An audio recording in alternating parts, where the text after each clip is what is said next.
All right, guys, we are live. I do apologize for the wait. Sorry about that. I ended up getting a phone call. So we'll give it a second. Let everybody join in. Appreciate you guys being here. Let's see who we got here. Like always, if you guys can hear me, please press 1. Let me know you guys can hear me pretty good. Let's see here. We got Moonlight. Moonlight is a new member. Thank you for becoming a new member. I appreciate you. Pamela, thank you guys for being here. Sorry about that. I had a phone call, guys, and it went over. I looked at my phone and it said it was 10:08. I'm like, oh, let me get in there real quick. Patty and Pink, hello, hello, hello. Appreciate you guys for all joining. I have Danielle. She's here with me, and she's going to be speaking as well. I have the headphones all connected. So, okay, guys. So we're going to be looking through some stuff here today. Before we get going, I want to say thank you to everyone for all the love and support from each and every last one of you, for all the new members. If anyone is interested in purchasing anything at all, you could just scroll up to the top and go over to where it says store. We have stuff here like AV, United We Stand Family. We have Pray for All sweaters. Anything that is purchased, it helps us continue with the search and stay on the road. Or if we need to get anything, along the way, help out with anything at all, we're going to do that. Now, so as you guys know, I did a community post. Can you hear? Mm-hmm. Okay. That's Danielle's here, guys. So you guys, some of you guys should know her already by now. Hi, everyone. If you guys don't know who Danielle is, we will share her link to her channel on YouTube here. You guys go check her out. New member. Bam. Appreciate that. There she is right there, guys. If you guys want to give her a follow or something after, please feel free to do so. Don't expect too many people to be on tonight. It is kind of late. So I was even thinking about maybe doing it tomorrow, but I was like, no, we'll just get it done with today. So you guys know that I did a community post. Let's go to that right now. And we're going to be going through some videos as well. So we did this community post about Ryan Dean. And if you haven't seen it yet, I'm going to go ahead and show you now.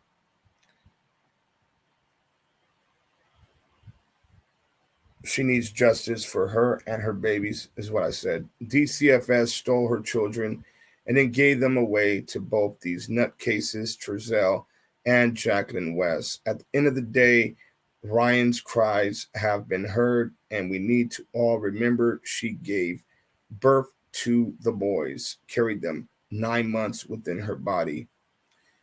And you guys can see the rest, right? So, by putting this up, we're going to go down to the comments that way you guys can see it for yourself. And then, towards the middle of this live stream, we will open up the platform. That way, if you want to, be a voice and be heard, you guys could join the platform and speak on it.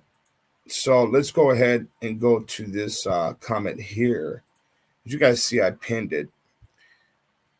Here we have Princess, what is that? Bran. Her child was abused and broken femur. Sure, it was no accident.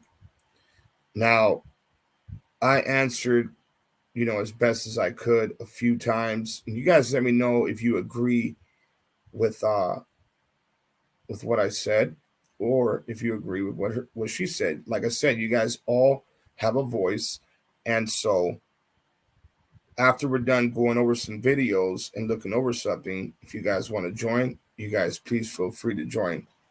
So this is what I told her.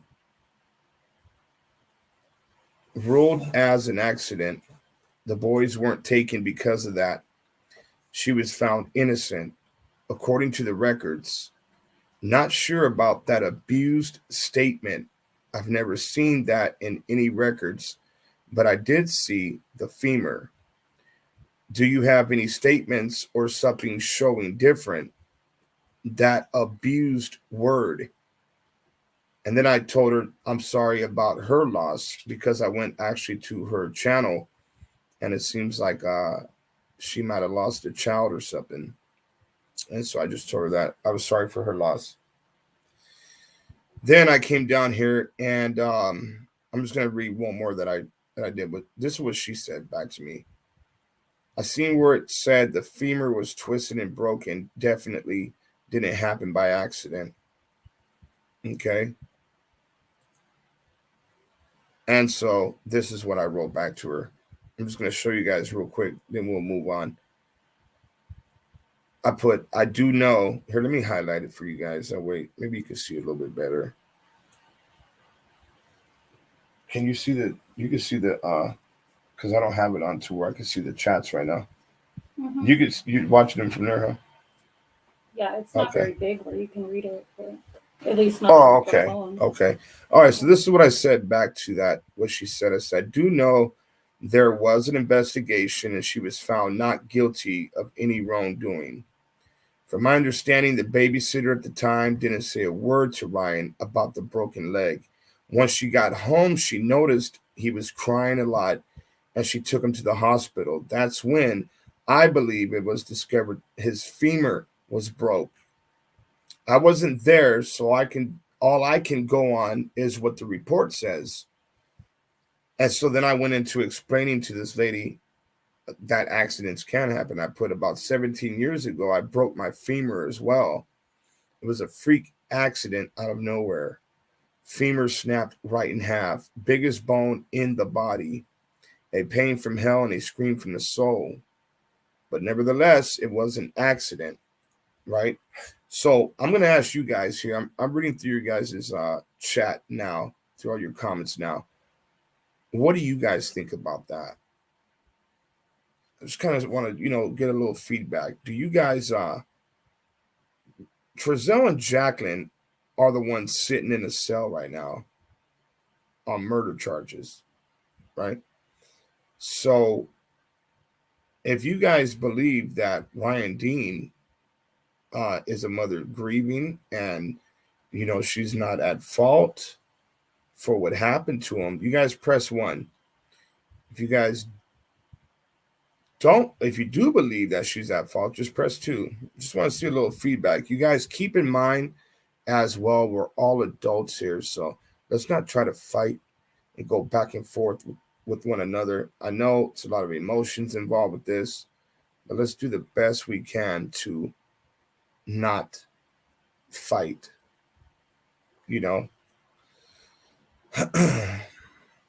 All right, so let's go ahead and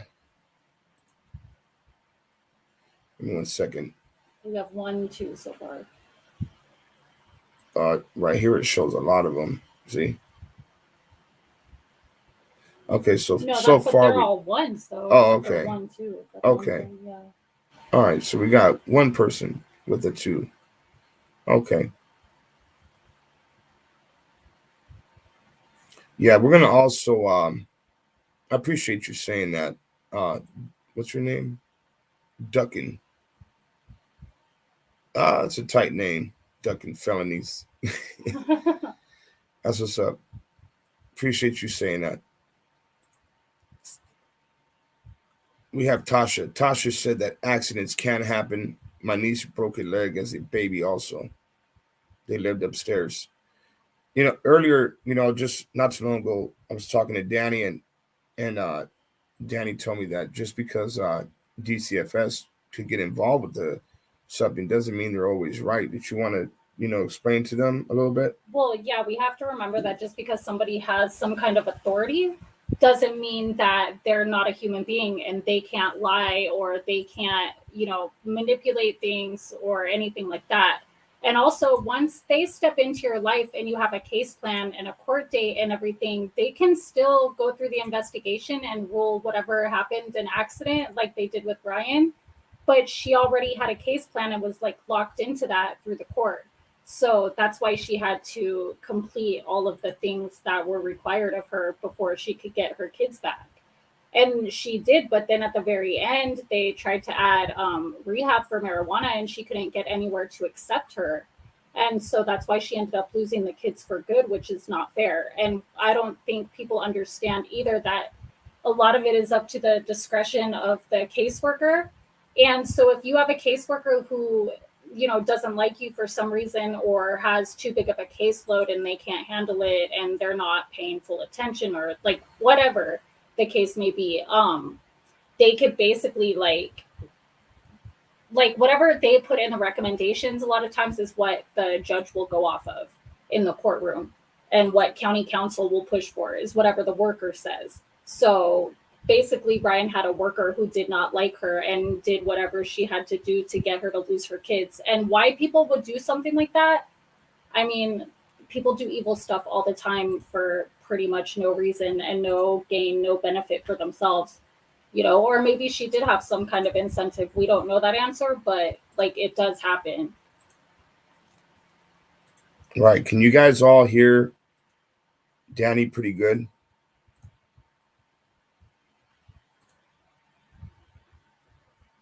Hey, April, how are you? So you guys were all able to hear Danielle pretty good, right? And there's a lot of people, guys, that with almost the same type of stories where, you know, DCFS got involved over an allegation over someone, you know, not we went over this the other day. It could just take somebody to not like you, you know, and they'll sit there and make up all kinds of crap about you and make it seem a certain type of way, and then put these calls into DCFS. And next thing you know, you're going through all hell because you don't know your rights.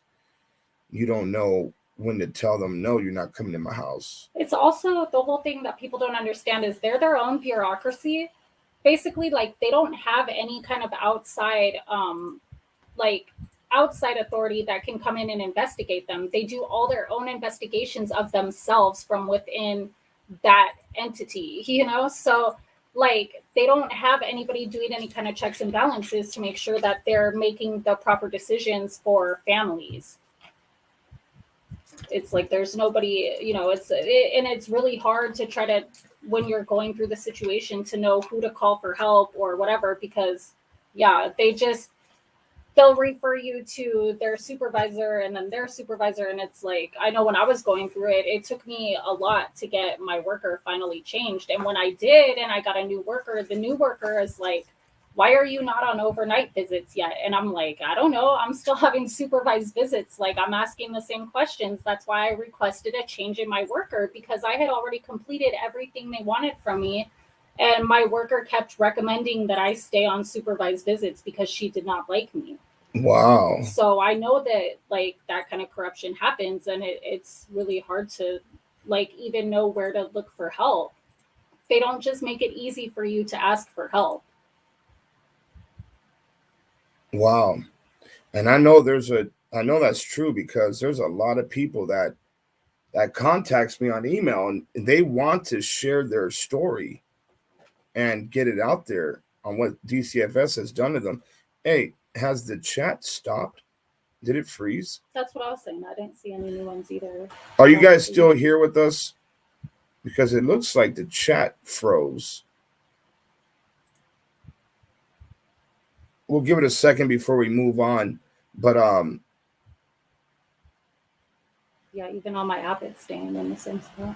Really? Let me type something. Guys, give us a second. I'm trying to figure out if you guys are still all here with us, because it looks like the chat just at one time just froze. So give us 1 second. Yeah, I just made a comment and it's not, well, over there on your screen it wasn't showing up. Is it not showing on yours? It's showing on mine, but nobody else, if they're making comments, nobody else's comments are showing.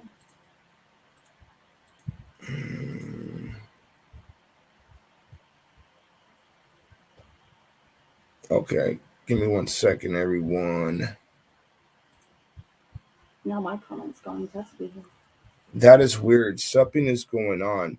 Okay, so what I'm gonna do is just to see. Can you turn it up? That way we can see if we can hear it. Hello, hello. Okay, yeah. So we're still on, but for some reason we cannot see anyone's comments. And I want to get into this video here. I want us to look at this video, but before we go on with this video, I want to make sure that you guys can. I know you can hear, but I want to make sure you guys are able to leave a comment as well. That is so weird. That's weird, right? Yeah, because it's still stuck. And even like I had put a little heart in the comments and it showed when I first did it, but then when I closed out the chat and opened it back up, my comment was gone. That's weird. All right, guys. So it looks like we cannot see any comments, but I'm pretty sure there they go. You guys can still hear us, though. Is it working now? Yeah, they just loaded for me. Yeah, there they go. Oh, okay. All right. So all these comments just came in. Heather, hey, yes, I see you now. There you are. If you guys can, like always, can you please smash that thumbs up button? Let everybody know that we are live. Boom. I just put a little banner down there at the bottom of the video. Please click the thumbs up. So we're going to go over one of the interviews from one of the biological dads right now. Let's go ahead and jump into that now. The biological father of brothers Orson and Orrin West is talking publicly for the first time since the boys were reported missing 10 months ago by their adoptive parents in California City. 17's Christian Galeno has more.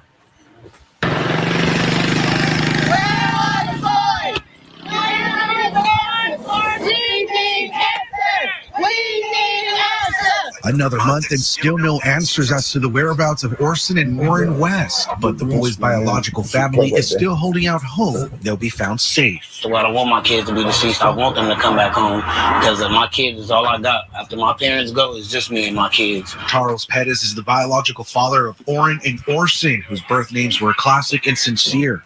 The boys were removed from their biological mother's home by Child Protective Services and adopted by Trezell and Jacqueline West in September of 2020. I was going through family members' phones and they were showing it and we watched the news. Okay. Was that a mistake by the news? You guys just heard that, right? Listen to this really quick.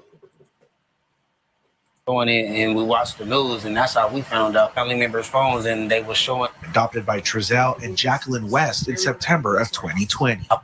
And adopted by Trezell and Jacqueline West in September of 2020. September of 2020. Was that a mistake by the news? Somebody let me know in the chat.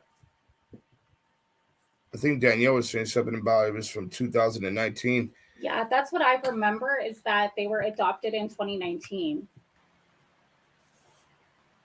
So we can see you guys' comments now. You just heard what the news said, September of 2020. I'm trying to figure out if that's a mistake. Did they mean to say 2019? What do you guys recall? And there's a reason for, asking this.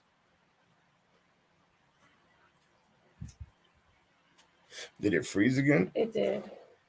Wow, what the hell's going on? How come it's freezing like this?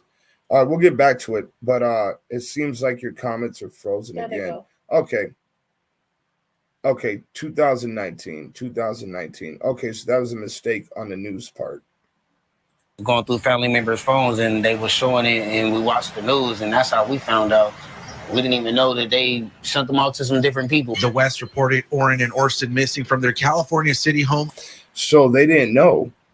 They didn't know that the boys were sent out here, right? Yeah, well, Ryan did because she still had parental rights when they were sent to them as foster parents.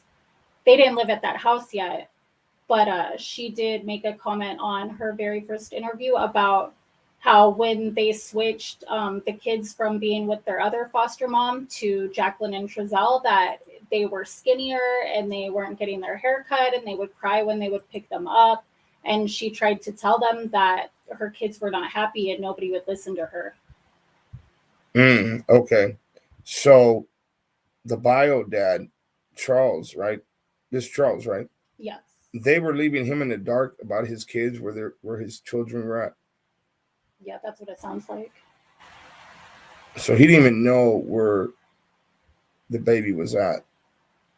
They sent them out to some different people. The West reported Orrin and Orson missing from their California City home 3 months later on December 21st. Since then, the boys' biological family has held monthly prayer vigils and conducted their own searches, but no sign of the boys. The Bakersfield Police Department, which took over the investigation 7 months ago, insists it's not a cold case. I don't want no one to think that it's a cold case, because when you get up, when it get quiet, it's like nobody think about it no more. But we're gonna keep going until I'm gonna keep going till God called me home, or I just can't, So I'm here to the end. Pettis, who lost another child in an accident, he's remaining hopeful he will see his sons again. Because they took my family, they took my life away from me. My kids is my life. No matter how long it take, how hard it's gonna be, I won't give up. I will never give up. You guys hear that? I know a lot of people we like to, for some reason, focus on just the mom and, what the mom's going through. Yeah, Ryan Dean's going through a lot, but, the dads as well, man. I mean, a lot of time, there's a lot of guys that don't want to even see their kids, right? But yet, for some reason, they're able to see them, even though they don't want to see them. And the people that do want to see their kids can't even see them. Because you got, either somebody mad, rotten girl that you had a kid from, or I just don't know, man. It's freaking a lot of stuff. But let's listen to that one more time. How hard it's gonna be, I won't give up. I will never give up. How hard it's gonna be, my life, no matter life away from me. Again. Because they took my family, they took my life away from me. My kids is my life. No matter how long it take, how hard it's gonna be, I won't give up. I will never give up. In Bakersfield, Christian Delano, 17. All right, now let's go over to Ryan's video. Hey, Regina, thanks for being here. Who else we got in here? We have Nicole. There's Nicole. We have who we have? Who is this? What does that say? Australia, thank you for being here. Appreciate you guys. Yes. This is all a big ploy to sue the state, really? Where's that say that at? Maybe like anonymous truth at the top right there. Okay, we'll go to it right now. Okay, Flight for Kids. I got my flyers. That is awesome. Thank you. Thank you for letting me know that you received them. I know that we sent out a lot of flyers and bracelets. Thank you for letting me know that you got them. And you guys, please keep it in mind. Flyers and banners are free. It looks like some little crazy person out there in the world of YouTube has started a rumor that we're charging for flyers and banners. So no, they're spending their own money to ship them out to you guys if you need some. It does say on the post that was made on Facebook that donations are welcome, but they're not required. So that's if you would like to help out of the kindness of your heart because maybe you have the funds to spare. Absolutely. It's accepted, but nowhere did it say that you guys were charging. So whoever said that is just making up drama for no reason. Absolutely. Yeah. So you guys keep in mind, if anyone needs any flyers or banners, no, I'm sorry. Let me rewind that. Flyers or bracelets, all you have to do is send an email. Here, I'm going to put who the hell is doing that? Remy, can you hold on? Jesus, you sent me 100 messages. And another one. Hold on, Remy, please. Shannon Condella, I see you in there. Here, give me a second, guys. Okay, at the bottom of the screen, you will see email me at AVUnitedWeStand@gmail.com. Now let's get to this message that Danny ended up finding up here. Where was it at, Danny? It was at the top. Or, well, it was at the top earlier. Right there. This is all a big ploy to sue the state. Okay, right there. First of all, DCFS is county, not state. And second of all, if they did something wrong, then they should be sued not even necessarily for money, but for principle and hopefully for some kind of DCFS reform so that this doesn't happen to other children. Like, why? How would this all be a big ploy to sue the state? You think that they set it up so that their kids could get murdered by their evil adoptive monsters? So just so that they could sue the state? That's outrageous. I'm sorry, but no. So, Anonymous Truth. So this whole thing, you believe this whole thing. Remember, we're not here to fight, argue with people. Okay, everyone, like I've said before, we all have a voice, right? So let's just talk it out. Anonymous Truth. Once I share the link down below, you could come on the platform if you want and explain why you think that it's a big ploy to sue the state / I'm going to improvise county. So you're more than welcome to come on here and let it be known. Okay, we have Duncan Felonies again. So many Amber Alerts with parents kidnapping their own kids and hiding them under stairs and shit. Yeah, could be.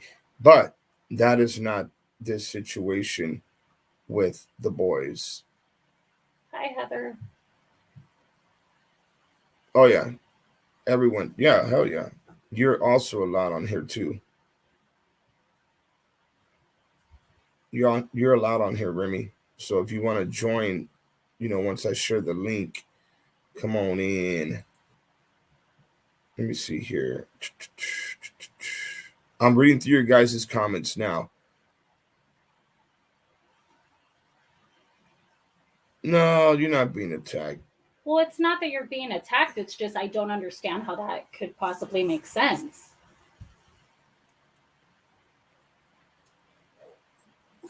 I mean, I would like to know.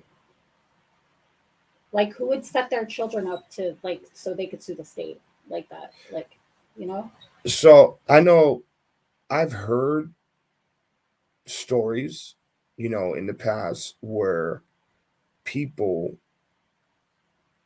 they have done stuff like that. And then they'll get like rewarded a huge amount of money. And then later on, the kids are found or the person's found or something like that. But that's not what's going on here with this case with the boys. But if you don't feel right with coming on the platform, you don't have to. But I'm just letting you know that you are welcome to if you want to.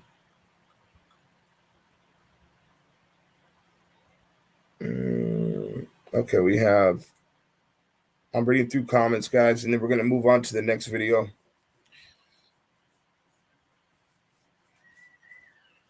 That's true. That's true, Kim. From DCFS and other cases. Kim says, and Roro, who his biological family never stopped searching, even through all her heartbreak and losses, shows those boys were loved. Vehicles involved. All right, so what we're going to do now is we're going to go to, you guys let me know once I'm pretty sure you guys have already seen this video, right? Let's see here. Boom. There's a huge government. Wait a minute. Where is it at? Is this one yours? Are we going to look at yours? Okay, so we're going to take a look at, or should we look at yours or should we look at the original one? Well, mine has commentary, so you could go to the original one if you want. Okay, we'll do the original one first, because this one's just going to be, Ryan Dean, and then we'll take a look at Danny's. That way, you guys know where to find her platform at as well. And I think some of the moderators are sharing her link here in the chat. You have an important question. Do you want to wait to get on the stream with your question? Because I might not see it here in the chat. So let's take a look here real fast. You guys let me know, what do you hear in this video?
Right. Say this is how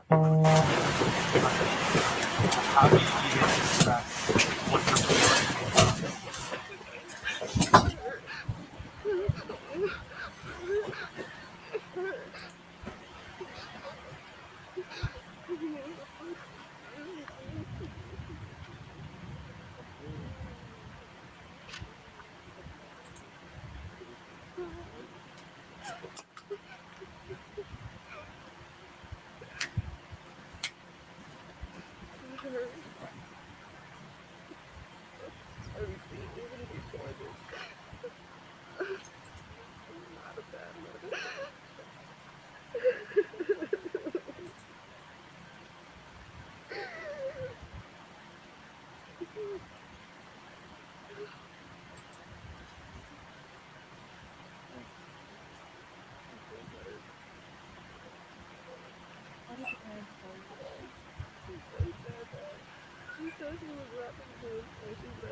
Are you guys able to hear her pretty good?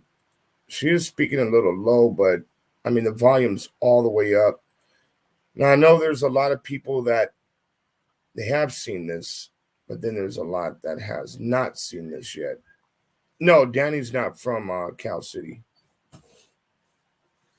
Qvole TV, what's up, baby?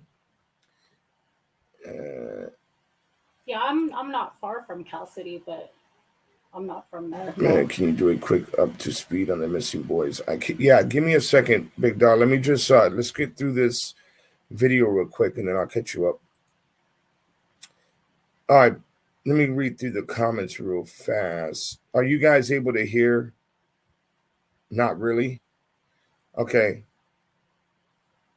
So she is actually saying, a few things. She's basically saying the story that Trezell gave about them being in the backyard and playing with chalk, and Jacqueline was in the house wrapping presents, stuff like that. Where the other kids? Why my two just go back there at night? She said it was dark. And so if you can't hear, she's just saying, like, she wants to know why did her two have to be in the backyard? It was dark and the other kids were able to stay in the house, but her kids had to stay outside. It's cold right now, so I know it was cold then. So I don't believe it. So when did she tell you this? Where were you when she told you this? You know what? You guys are probably going to feel the same way, but in a little bit, I couldn't believe after I watched this video again, the people from the news, it's like they made a joke about it. Did you see this? We're gonna see it right now. It's coming up. About what? You'll hear it. You guys are gonna hear what the news anchor. One of them said it. It was a female's voice. Perla, when she says, "I wouldn't trust the news." Yeah, she goes, "I wouldn't trust the news" or something there, and they all start laughing while Ryan Dean's sitting there broken over this whole thing, and they're over there cracking jokes. And yeah, Brenda, the kids were gone with the grandparents, but Ryan didn't know that at that moment.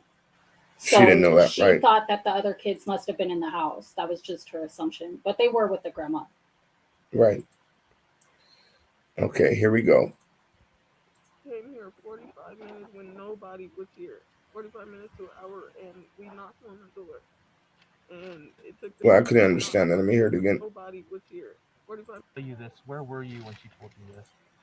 So when did she tell you this? Where were you when she told you this? I just came here 45 minutes when nobody was here. 45 minutes to an hour, and we knocked on the door. And it took them a minute to come, and he came out. And he want to say he's sorry and all that. I just don't feel in my heart that it's something. They're not. You have a relationship with your parents? I don't know them. And I know I told them my last visit, in the visit prior to that, I said, when these kids used to be with her, they were fatter. My kids are skinny. They used to cry when they picked them up. Oh, so wait a minute. The lady that's standing next to her, was that one of the foster parents? Yeah, that was the foster mom that they had been with. When you see all those pictures of them and the little videos that have been released where they're laughing and they're clearly loved and being taken care of, at least with that foster mom.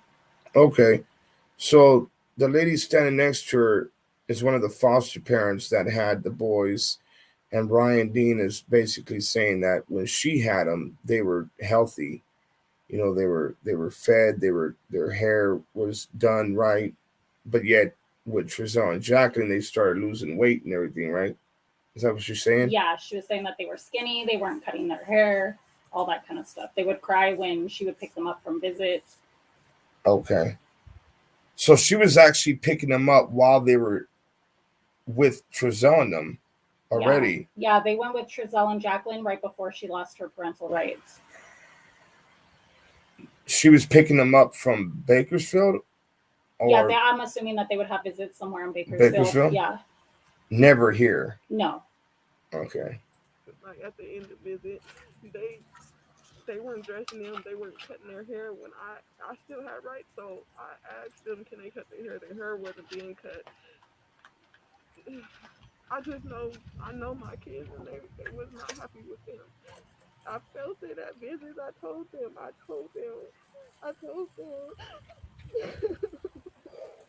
You've been visiting the family? No, my kids at visits, they were with her, but they switched it to them, and they didn't even barely want to talk to me at visits. They didn't really want to let me. I'm like, can I please just, I'm not a bad mother. It was a mishap of what happened. Can y'all just let me still be in their life? They denied Christmas gifts and everything from me and my mother. They were adopted in 2019, right? Do you know? I don't know. I didn't know anything after the last court. She didn't know when they were adopted? She didn't know the exact date that they were adopted. No. Interaction with the foster parents. Anyone looking at you could tell you're clearly devastated. When they were telling you this, what kind of sense did you get? Any emotion on their end? On her, she's too nonchalant, and on him, he's trying to plead to me and say sorry, but I just feel safe. And you saw the police cars out here investigating. There's a question. Why didn't CPS put the boys with family members? I don't know the answer to that. That's a good question, though. Is that what to usually happens? Like, usually don't they give? I mean, somebody catch me up to speed here. Do they usually do that? They're supposed to. They're supposed to ask you, do you have any family you can reach out to? And I don't know the details of why that did not happen here. But unfortunately, no, that's not what happened. That's crazy. I wonder, did they even try to, ask?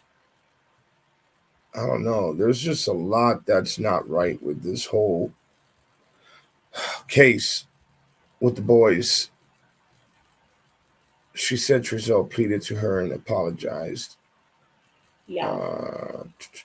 Yeah, when she spoke to him privately before they did the interview with the news and everything, yeah, that's what she said, that she went to the door and was asking them questions, and he was trying to tell her that he was sorry. And yeah. Hey, GSD, I don't know if you know what it's like to run a live stream that has 280 some people in here with comments constantly coming in. I didn't see your question. So I said, once I share the link, anybody could join on the link. And if you have any questions, then, ask them then, because it's going to be hard for me to see your questions and catch everyone's comment. So hopefully your feelings are not hurt, but it's true. I'm going to scroll up though and look to see if I can find any questions from GSD. Let me see here.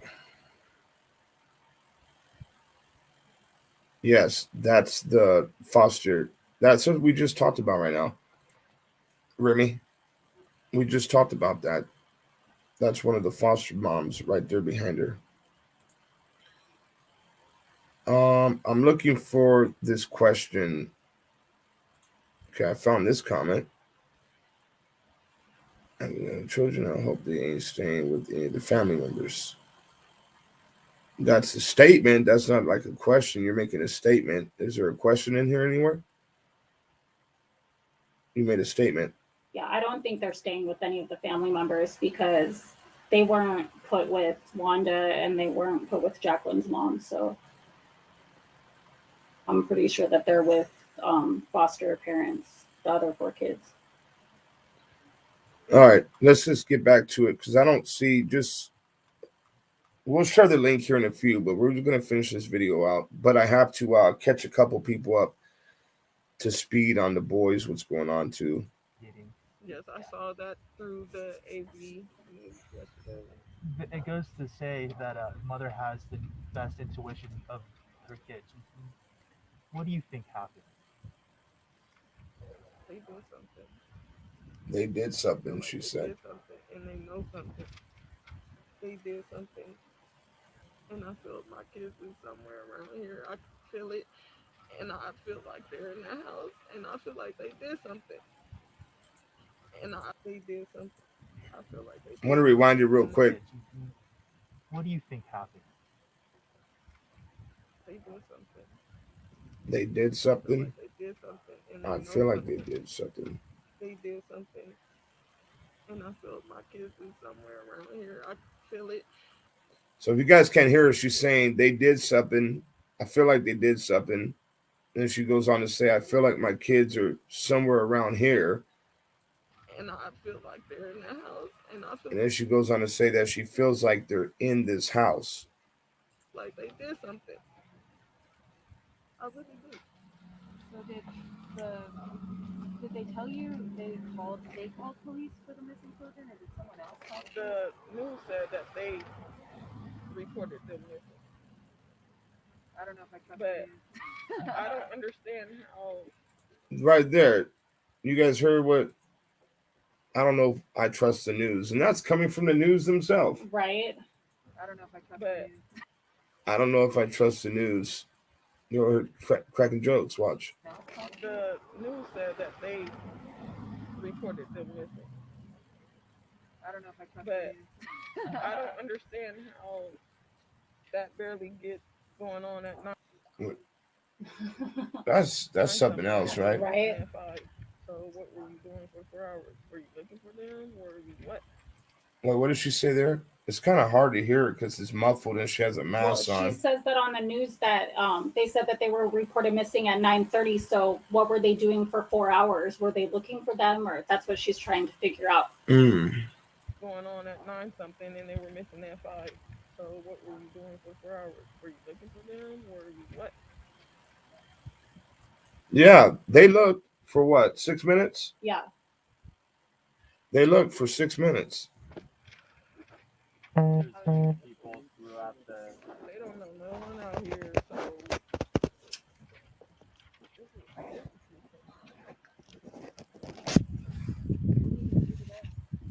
I just quit and sent out flyers and had been taking them on the stores and talking to people. Man, it's hard to even hear. I'm here to do. So basically, she's just saying that she, walked around, knocked on a couple doors, and trying to talk to people. Yeah, she put up flyers. Flyers. Ask me anything. I'm here, and I just had to be here because my babies are. All right, that's going to be the end of that video. Orale TV. Not sure if how much you know, not know, but Trezon and Jacqueline, they've been arrested for 2 counts of murder, 2nd-degree murder, and they were denied bail. And they have more. Now they're trying to. What did that get rejected? Them trying to visit with the other kids. Yeah. So they. Yeah, they will not be having visits with the other 4 kids. Right. They're sitting there saying, well, we still got rights and we got, our constitutional rights, human rights, and we want to see our kids. And I guess the judge shut that down. They're not going to allow them to see those kids at all. And I think that that's a really good thing. Well, especially because in the indictment, it says specifically that they incited minors to help commit the crime or to cover it up or whatever it says. So that would lead me to believe and just assume that they're referring to the other 4 kids. Right. So it would probably be a conflict of interest for them to have visits with them because they could try to use that time to intimidate them into not testifying or, something like that. I'm going to read, here, let me turn, hold on, give me 1 second. I'm going to turn the light up a tiny bit just to see something.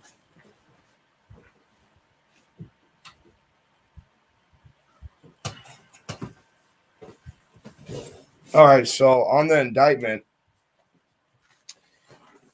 for those of you guys who haven't heard, where is it at? Where's that one at? I don't think they're in order anymore. I think it's the circumstance and aggravation, one of those. Actualized committed crime that involved great violence. So, did you want to read that one? Okay, so it is further alleged that the defendant, Trezell West and Jacqueline West, committed a crime that involved great violence, threat of great bodily harm, or other acts disclosing a high degree of cruelty, viciousness, or callousness within the meaning of California Rules of Court 4.421A1. And then it says, this one right here says, it is further alleged that defendant Trezell West and Jacqueline West induced others to participate in the commission of the crime or occupied a position of leadership or dominance of other participants in its commission within the meaning of California Rules of Court 4.421A4. You guys all know that, it seems like Trezell had a little issue about controlling stuff. He's a survivalist. That's the reason why supposedly he moved out there to California City, was to get off the grid.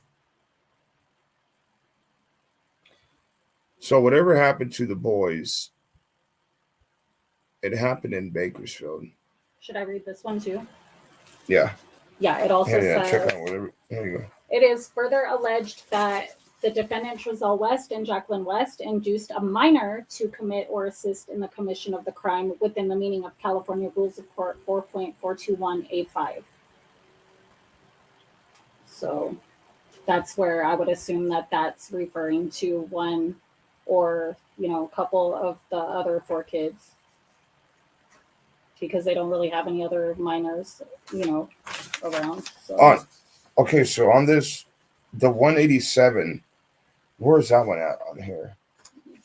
If you could find the one for Orrin and Orson, see if the penal codes are exactly the same.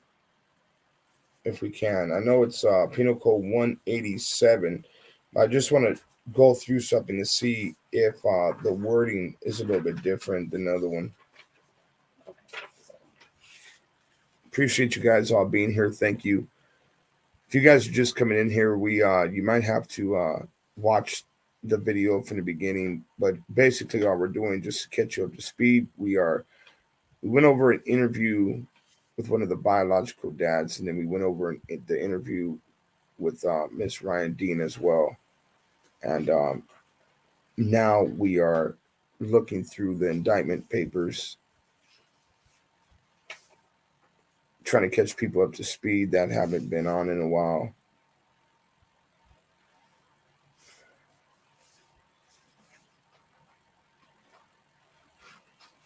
So you guys remember the district attorney said that they believe that this happened 3 months prior to them moving to California City, making that call that the boys, are gone. That's when they were still living in Bakersfield at the Casa Loma apartments. I see.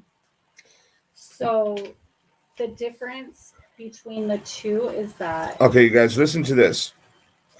Okay, so for count 1, which is for Orrin West Sincere, the circumstances and aggravation are a little bit different. Right. They say for Sincere, the very last circumstance and aggravation says it is further alleged that the defendant Trezell West and Jacqueline West took advantage of a position of trust or confidence to commit the crime or commit the offense, within the meaning of California Rules of Court 4.421A11. Now, if we go over to Orson West or Classic, there's 2 that are different from Sincere, which are circumstance and aggravation. It is further alleged that the defendant Trezell West and Jacqueline West, that the manner the crime was carried out indicates planning, sophistication, or professionalism within the meaning of California Rules of Court 4.421A8. And then there's also another circumstance and aggravation that says it is further alleged that the defendant Trezell West and Jacqueline West took advantage of a position of trust or confidence to commit the offense within the meaning of California Rules of Court 4.421A11. So actually that one's the same, but it did add on. There's something added on. One. Yeah. So for Classic, there's an extra circumstance in aggravation. Did you guys heard that, right? Let's just go over that real quick. So for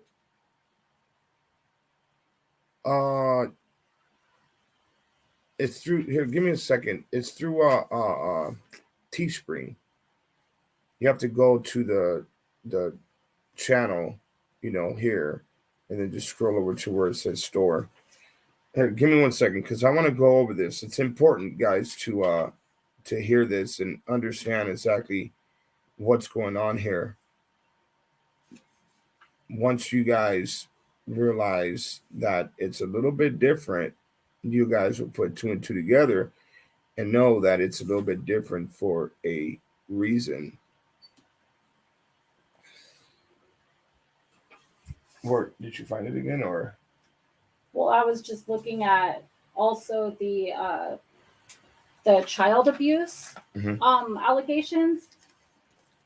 those are also different. There are for Oren or Sincere, there are 1, 2, 3, 4, 5, 6 circumstances and aggravation, and then for Classic there is 1, 2, 3, 4 circumstances and aggravation. So that's interesting. I didn't catch that when I first read this report. I'm just catching that now.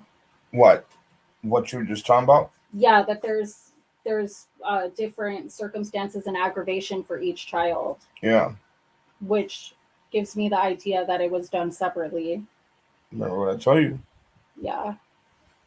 You just can't put it out there. But they have it there in the report, so we can talk about it because it's in the indictment. Well, we can talk about what the indictment says, yeah. Yeah, we could talk about what the indictment says. So it's worded differently for a reason, 2 separate occasions. Let's see here. So beginning right here, there's count 3. That's the child abuse against Sincere. And then where's the... And then count 4, that's the child abuse against Classic. Classic. Mm-hmm. Yeah, I'm going to have Danny read that one more time if you guys didn't catch that, okay? If you guys didn't catch, what she was reading. Let's just do it one more time. Well, you want me to read the child abuse ones? Because the first time I did the murder. Yeah. Okay, so we'll read the child abuse. Mm-hmm. So count 3 says, on or about September 1st, 2020 through September 30th, 2020, Trezell West and Jacqueline West did willfully harm or endanger Oren West, a human being, in violation of Penal Code Section 273AA, a felony. Then it says circumstance and aggravation. It is further alleged that the defendant, Trezell West and Jacqueline West, committed a crime that involved great violence, threat of great bodily harm, or other acts disclosing a high degree of cruelty, viciousness, or callousness within the meaning of California Rules of Court 4.421A1. Then it says circumstance and aggravation. It is further alleged that victim Oren West was particularly vulnerable within the meaning of California Rules of Court 4.421A3. Circumstance and aggravation. It is further alleged that the defendant Trezell West and Jacqueline West induced others to participate in the commission of the crime or occupied a position of leadership or dominance of other participants in its commission within the meaning of California Rules of Court 4.421A4. Then it says circumstance and aggravation. It is further alleged that the defendant Trezell West and Jacqueline West induced a minor to commit or assist in the commission of the crime within the meaning of California Rules of Court 4.421A5. Circumstance and aggravation. It is further alleged that the defendant Trezell West and Jacqueline West threatened witnesses, unlawfully prevented or dissuaded witnesses from testifying, suborned perjury, or in any way illegally interfered with the judicial process within the meaning of California Rules of Court 4.421A6. Circumstance and aggravation. It is further alleged that the defendant Trezell West and Jacqueline West took advantage of a position of trust or confidence to commit the offense within the California Rules of Court 4.421A11. Then we have count 4 for Baby Classic. On or about September 1st, 2020 through September 30th, 2020, Trezell West and Jacqueline West did willfully harm or endanger Orson West, a human being, in violation of Penal Code Section 273AA, a felony. Circumstance and aggravation. It is further alleged that the defendant Trezell West and Jacqueline West committed a crime that involved great violence, threat of great bodily harm, or other acts disclosing a high degree of cruelty, viciousness, or callousness within the meaning of California Rules of Court 4.421A1. Circumstance and aggravation. It is further alleged that victim Orson West was particularly vulnerable within the meaning of California Rules of Court 4.421A3. Circumstance and aggravation. It is further alleged that the defendant Trezell West and Jacqueline West, that the manner the crime was carried out indicates planning, sophistication, or professionalism within the meaning of California Rules of Court 4.421A8. And circumstance and aggravation, it is further alleged that the defendant Trezell West and Jacqueline West took advantage of a position of trust or confidence to commit the offense within the meaning of California Rules of Court 4.421A11. You guys all caught that now, right? Yes, we are still live. So everybody in the chat, you guys, did you follow along with everything that Danny was reading?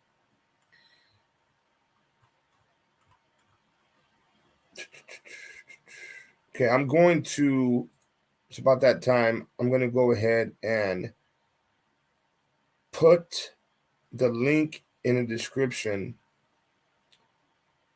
And if anybody wants to join and talk about anything or, highlight anything, please feel free to do so.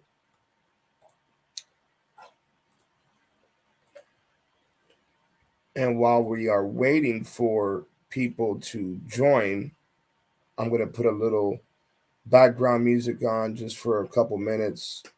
That way we can take a little breather, and then we will regroup in about 2 minutes, 2 to 3 minutes. I'm going to share the link right now.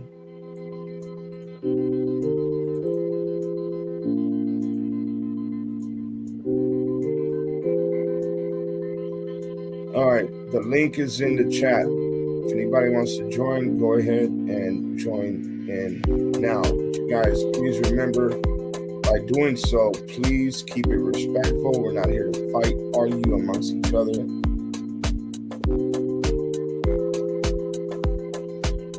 If for some reason you feel like you can't do that and you're just going to start yelling and screaming, then you will be banned. Not allowed to be back here on this platform anymore.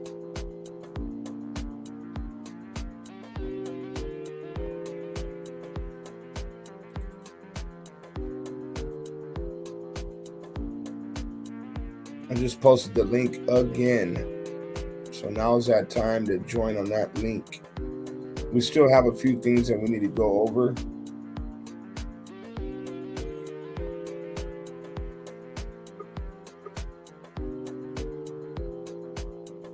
Okay, we have 3 people waiting in the back lobby. We have about another minute or so, and then I will bring them up here to the front.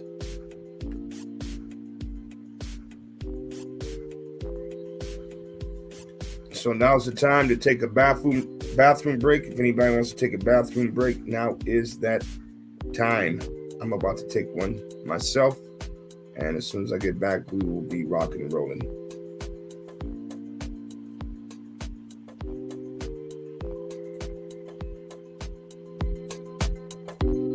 Will you mute it?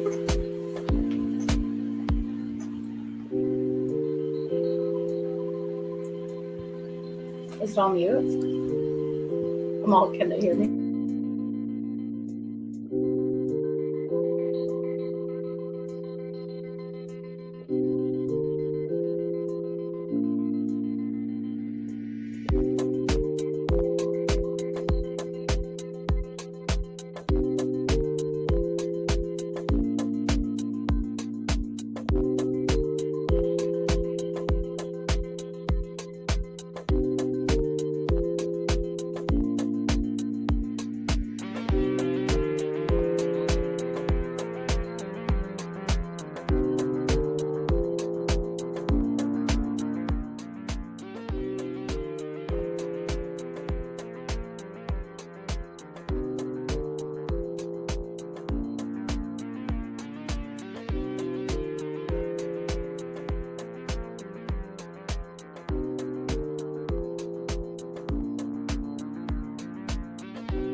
All right, guys, we are back, and we have about 5 people sitting in the back of the lobby. Let's go ahead and lower that music real quick. Stop it. I'm going to bring people in order. All righty. We have the first person on. Hello, how are you? Thank you for being here. Good. How are you? Good, thank you, thank you. Hi, Plethora. How are you? Let I'm me bring good. in. Thank you, everybody. I'm on I'm the gonna. East Coast, so it's like 2 something here, so I'm a little tired. But I Okay, had to stay up. Once I seen Steve was on, I had to stay up because I love his energy. I love his passion and his commitment. I love everybody's passion and commitment. But to be so resilient and be out there and relentless, that takes a lot of energy. it That takes a does. lot of mental energy. That takes a lot of physical energy. And your soul is connected to everything that you're doing. So it kind of, wears on your soul as well. So, you know, I'm, I'm, I'm, I'm in love with your passion. You know what I'm I appreciate saying? appreciate that. I Thank you. am. I just want you to take care of yourself too. You know what I mean? As I said before, take some Steve time. Whether you go to get a haircut or a massage or whatever, take some Right. Steve time because we need you. You know why we need you? Because I don't think there's anyone that's going to go as hard as you. I'm not going to say other people are not going to donate the time, but Right. there's a certain kind of stamina that you bring to the table No, I appreciate that that. makes more people aware. So I wanted to say that. But my I appreciate that. question, absolutely, I recognize and I have to acknowledge it. Um, my question is, with the other children, did they rename the other two adoptive boys that they had in their custody? Yes, They they did. did. Yes. They renamed them. I don't know what their original names were, but they were renamed Damien and Devin. Okay, because I Yeah. was kind of questioning that. And my other question was, and I'm not going to say the name because just the name alone is repulsive to me, but the property that is currently being occupied that could be considered a crime scene, why are they still living on that property? It doesn't make sense to me that a thorough investigation can take place with someone still occupying a possible crime scene. Which Something in my property? You're talking about the property in Bakersfield, or absolutely, Well, they which did. property absolutely. are you talking I think about? she's The referring to Wanda's. Wanda West's Yeah, house? I was trying not to say the name. Ugh. Oh, it's fine. Well, Yeah, yeah, no, it's not they fine didn't for live me there, because it but makes my stomach curl. But Right.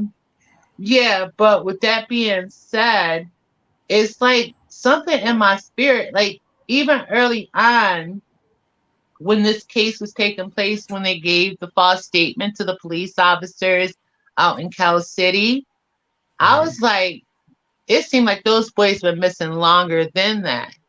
And if you go back and you check some of your posts where I post, I was literally saying that. And it Yeah. turns out they have been missing for longer than that. And there's something about that property. I don't care. My spirit keeps telling me there's something about that property. If I'm wrong, then I'm wrong because I'm all the way in upstate New York. I have no way of knowing, but my spirit is telling me there's something. yeah, a lot of us feel that way. I Right. agree. We Yes. do. Yeah. Because you have searched high and low all over the place, and it's just like if you look at typical people who get off on committing homicides and they're serial killers, they like to have that kind of evidence close to home because they can keep an eye on it. Hmm. They know if you look at people like what's that Gates, the guy that dressed up as a clown, Right. you know who I'm talking about. Hmm. He had all those things under the bottom of his house. Mm. You know what I'm saying? And Right. if they were taking stuff out of there and getting into a van, now that was them or was that their son You're that talking about time? just recently, or Yeah, the video that you showed the other day that was with the Oh, Josiah. Josiah. Yeah. Josiah. Yeah. Yeah. but When that's they on that had property, right? Yeah, that's Yeah. over there at that property when he came walking out with the gas can and a bag There that is something, I'm telling you, my spirit won't let it shake. There is something. And all I can say is, I hope their soul rots. Because if they can be comfortable, keeping quiet, and covering up this for these two precious souls that they, I'm not going to get emotional. These two precious souls that they did this to, and their family member want to see their children, and they don't have a conscience about the two children that they had in their care and that they did this to. I cannot stand these people. Literally, Me I neither. cannot stand them. But the fact of right, the matter is, I believe in karma. I believe in karma. And if they can sit and they can idly sit and try to cover up more and more and more, at some point in time, something is going to transpire with them and something that they love. Because I don't believe that the universe really believes in forgiveness. Because the reason why I can say the universe doesn't believe in forgiveness, because you can't forget. In order to forgive, you have to be able to forget. I believe the universe is about balance. You right. can show pardon and mercy, but you Mhm. cannot forgive because you can't forget. I Like, I yeah, meditate I that think they, the same thing. Yeah. To forgive, I you're meditate that they basically have no balance nowhere Mm. in their life, and I meditate that the Most High shows them no mercy, nowhere to be found, because they're not giving a mother of these children any mercy. no. None. None, none. Right, What Not kills me even with about them it, being not even with them being incarcerated, because the simple fact of the yeah. matter is a taunt for them to even want to see their children. Yeah, right. what bothers me It's a is dig. the fact Huh? that what was I gonna say? I forgot what I was gonna say now. It's okay. I forgot what I was gonna say. I'll say it when I remember.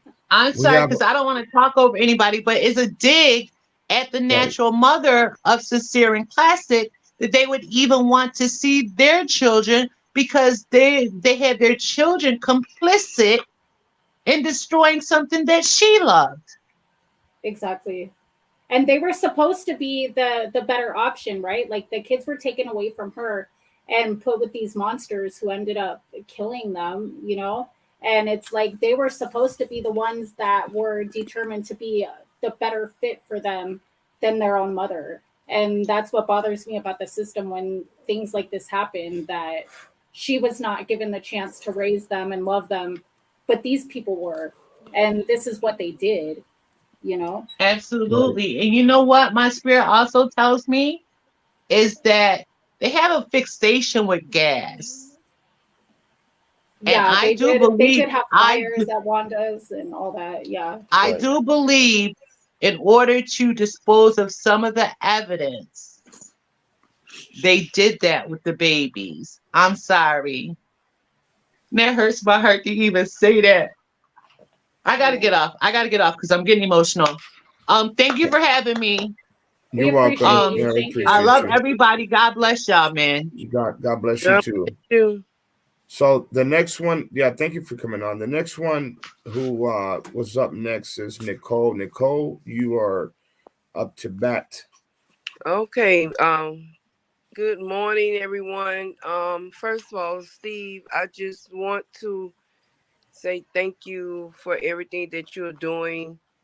Thank you for keeping the boys' story alive, and everyone that works with you. I just want to just say thank you, thank you, thank I you. appreciate that. Because most of the Thank you. stories, especially, I don't want to say, I don't want no one to think I'm racist, but little black kids and children, our stories always get silent. So I just want to say thank Yeah, you for everything that you do. But that's also not with the being. I mean, Mhm. that's not being racist. That's the truth. Right, true, Right. true, that is. But I wanted to pick up a little bit what the lady was saying, because they knew that no way in that judge was going to allow them to see those kids. I Mhm. think they were just doing that to request that, to like do digging and to hurt the mother, or to try to get her angry with the situation to really hurt her feelings even more. Because I really doubt that they knew that judge was not going to tell them yes, that they could have visits with those kids. And another thing, I'm kind of puzzled about because the other lady said that she think they had her kids as well. Were they That's foster kids or adopted? The other two kids. Those were the other two that were also adopted. They were right. adopted, I believe, before Sincere and Classic, and it was that lady's kids. They the other actually two. they changed their names. Yeah, they changed their names. So when they were looking for them in the system, they couldn't find evidence of their previous names that the mother was asking about. That's why they told her that they couldn't tell her anything because the names had legally been changed after they were adopted. Okay, because with my situation, what I was saying in the comments is when someone was saying about don't they go to the families first, and that is true because my cousin kids was in the same situation with her daughter. She was in foster care, and they reach out to the family members first. And like a young lady said in the comments, they do the background checks and everything. So my concern is if they had already had the other kids, it's like before they gave them Classic and Sincere. I'm trying to see why they didn't make sure that home was suitable and make sure those other kids. Okay, so it's like to me, CPS dropped the ball with like just even going into their home and checking on things and Right. making sure the other kids that was in the system that they're okay before they even gave them Classic and Sincere. I agree. I'm thinking they dropped the ball with that, so that's why I was asking: were they already adopted or were they still foster kids? No, they're adopted. Okay, so that's probably why, because the other kid, but when they got Classic and Sincere, they was adopting them or they was still their foster parents at that point. Well, they were foster parents initially, and then they ended up adopting them. Okay, so I'm correct. So CPS did drop the ball. They supposed to be checking on those kids because they Right. wasn't adopted yet. Okay. Okay, I just wanted to just come on and just ask that question. And like I say, really to just tell you, Steve, to just really, keep up what you're doing. I'm praying for you. We're praying for you. And you guys just keep strong Thank you. and don't let no one deter you. Even if it's negative, just keep doing what you guys are doing, okay? Okay. Yeah, I appreciate you. Thank you. You're welcome. Okay, God bless you. Bless you. Okay, let's William was actually up next, but I'm sure William's gonna be here for the remaining live stream. I'll go over to one other person, well, if you don't mind. Larissa. Am I saying your name right? Yes. Larissa. Okay, go ahead. You're up. I want to say to you, thank you for your passion. Thank you for your work and keep pushing. I appreciate everything that you have done for these boys, which is now our boys. Absolutely. I'm so heartbroken, but I had a feeling that they was not here. And I also had a feeling that they was missing long time before they reported. Now, what I wanted to say is Wanda West kind of told on herself in her interview when she stated that she was grieving. Grieving meaning that you grieve of a lost one. Right, right. She did say that. She did say that. And I was like, okay, what you mean by that? And that's when I say, you know what? These kids are not alive. And I didn't want to believe that. I really didn't want to believe that. I still had hope that maybe my feeling is wrong.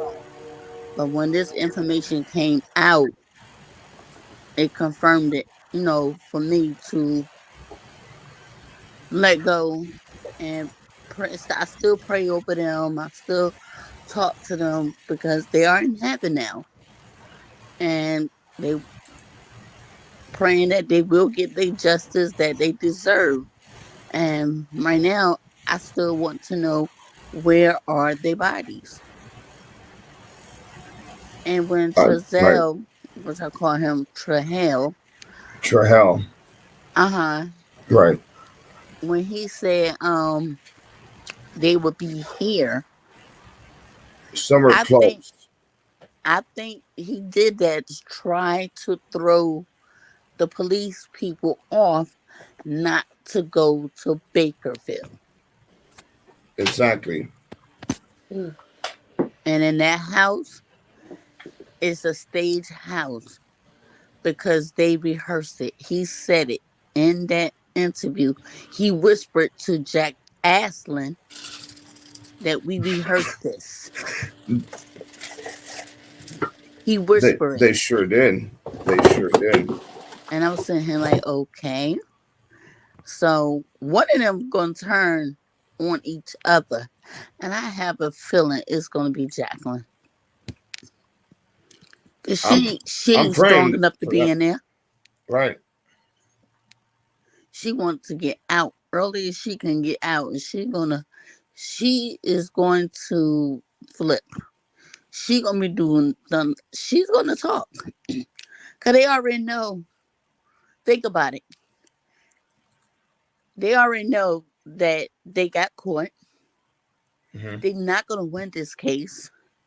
They're not gonna get away with it. So as her attorney, because now you gotta think as an attorney, if you tell the truth, I could probably get you less of time. Right. Right. She's gonna crack first. Because right now, he missed a tough guy. As you can see in the interview. Not one time he had moved his hand underneath his arm. Right. Right. And that face mask, he also had a microphone on as I do well. believe that. I believe that as well. He had either a Bluetooth. He had something going on. Yeah, because I'm not going to mention the person channel, but you know of her. She played it and you heard him talking to somebody saying, "Can you hear me?" I remember that. Yep. And I was I like, remember that. He did say that. Did you see that before? Yeah, I thought that he was just asking like the news people.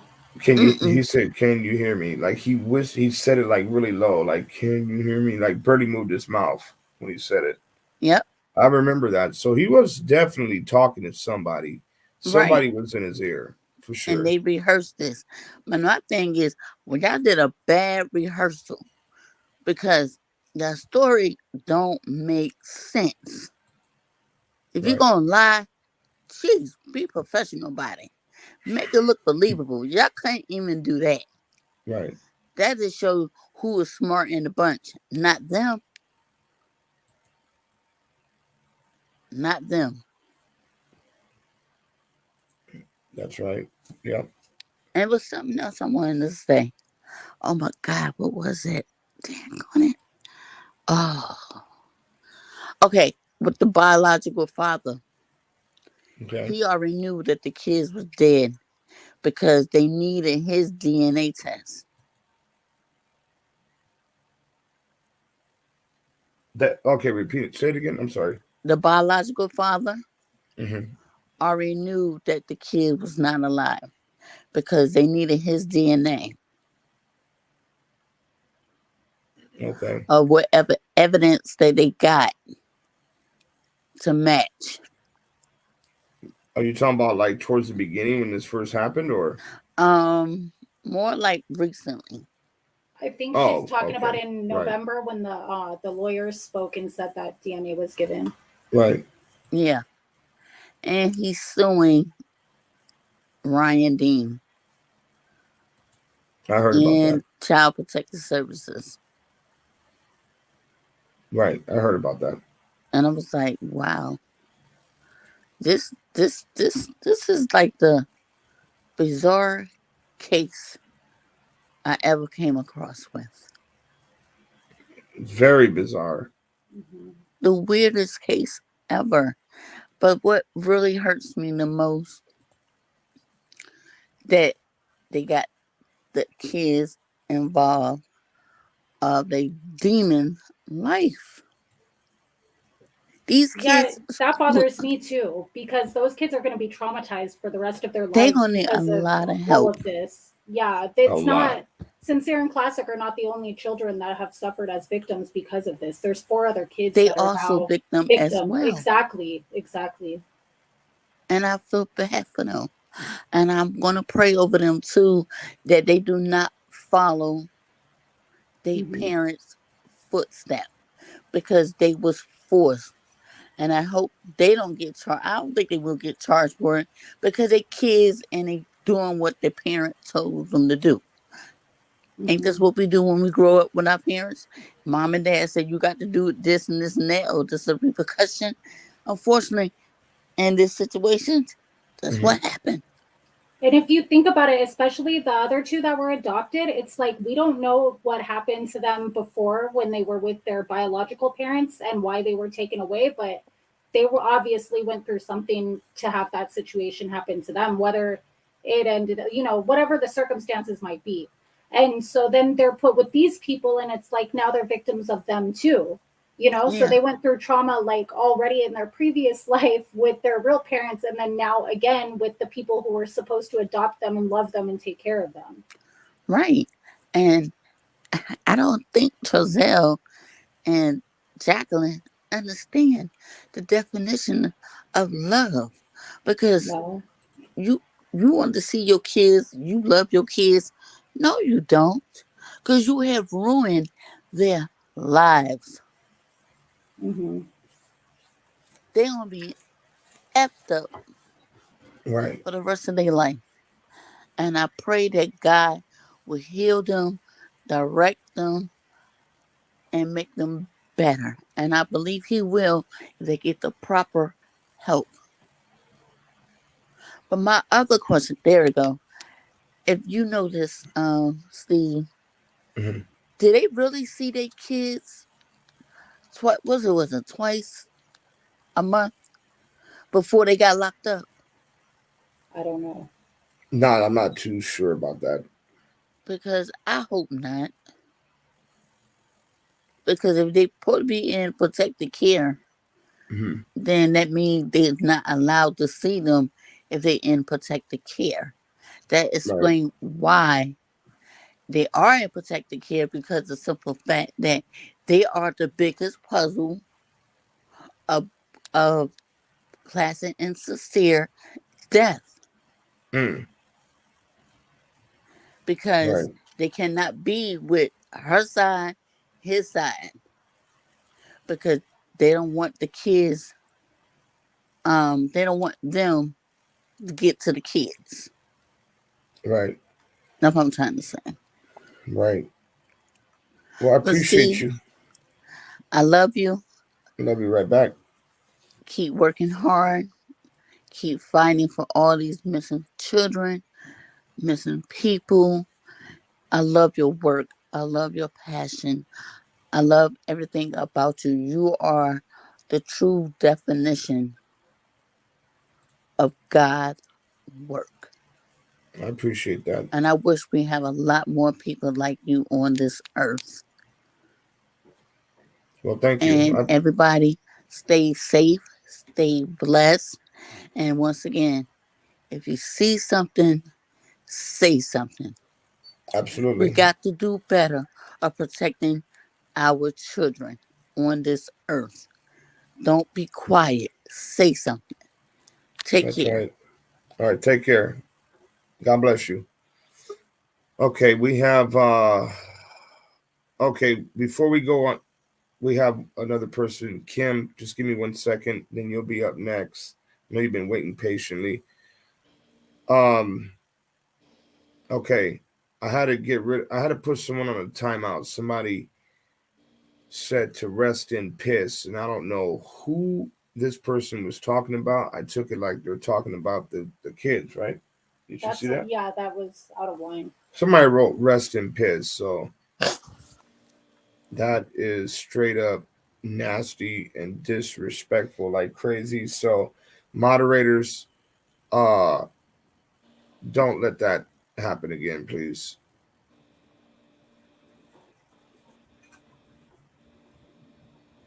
Very shady stuff going on.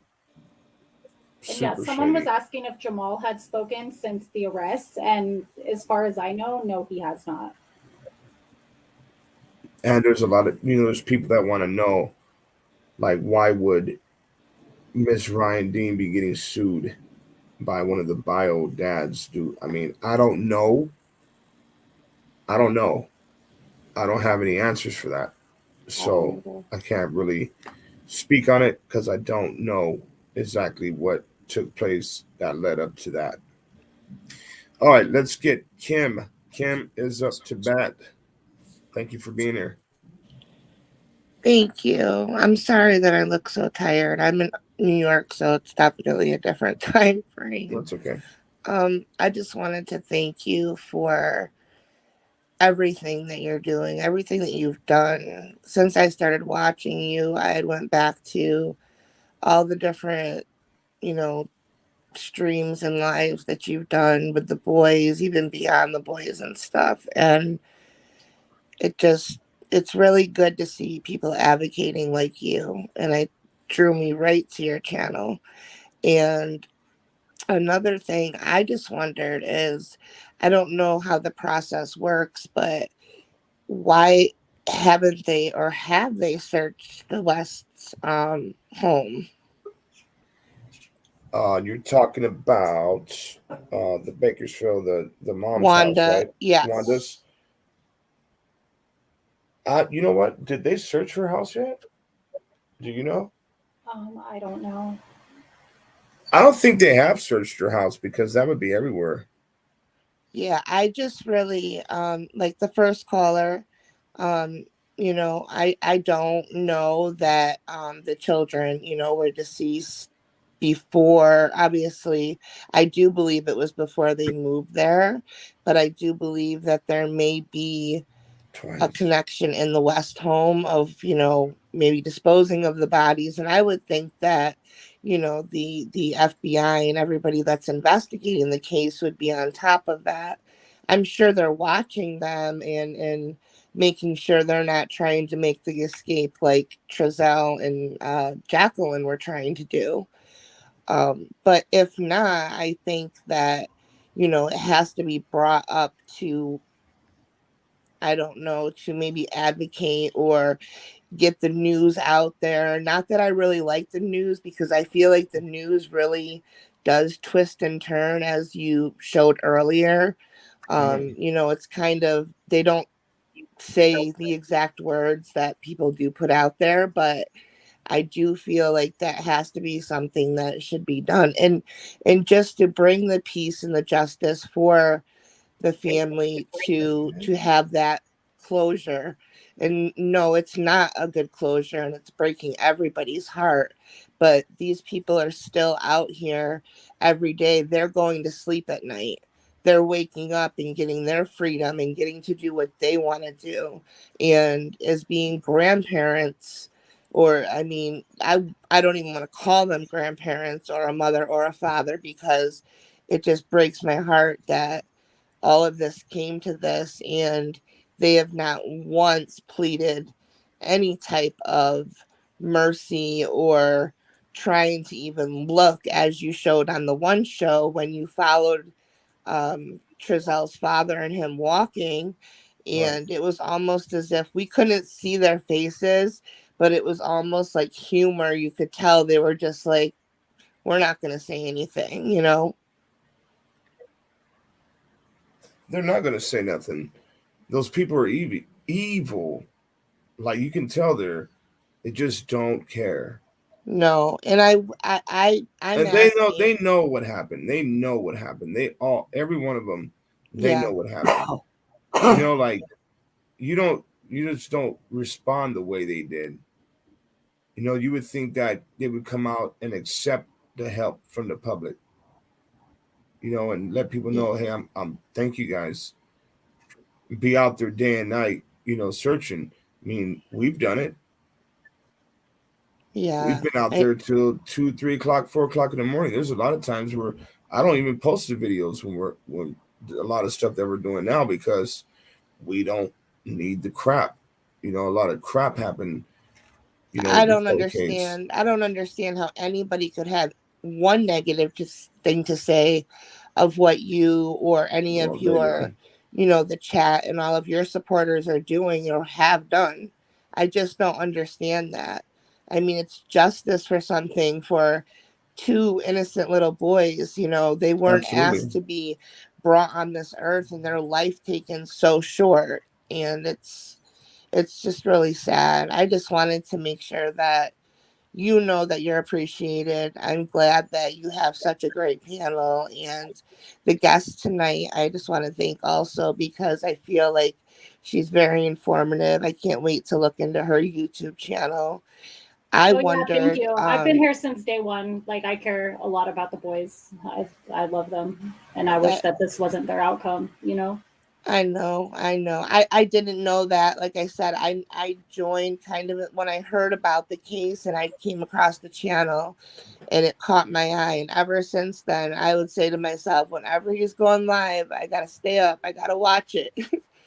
I just wonder what we can do, other people that aren't in the area of California and people that are Right. out in where I am. I'm in upstate New York also. And I know flyers aren't going to do much of it, but is there anything that, we can do or I can help with that can get the word out there, because definitely Just, justice for them, but I I mean, you just see got it in to the keep doing system what you're all doing. over. Just got to keep doing what you're doing. Just, share the information on different social media platforms. I mean, Okay. I always say that all the time that all of you guys, everyone that's, probably not every single person, but majority of the people have had a huge part in this with sharing these videos and talking about this story with their, friends, neighbors, co-workers, whoever it is, and Hmm. just spreading the word and keeping it going.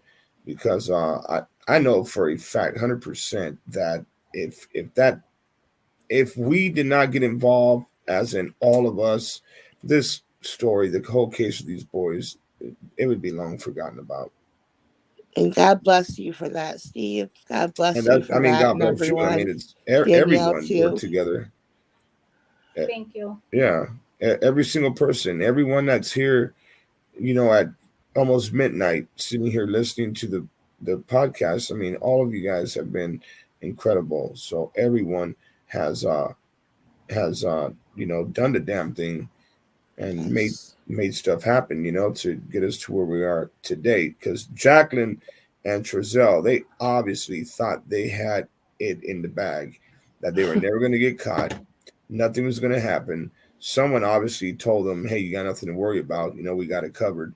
But I mean, for them to just keep on roaming the streets of Bakersfield and going to porn shops and Yeah. like it's no big deal.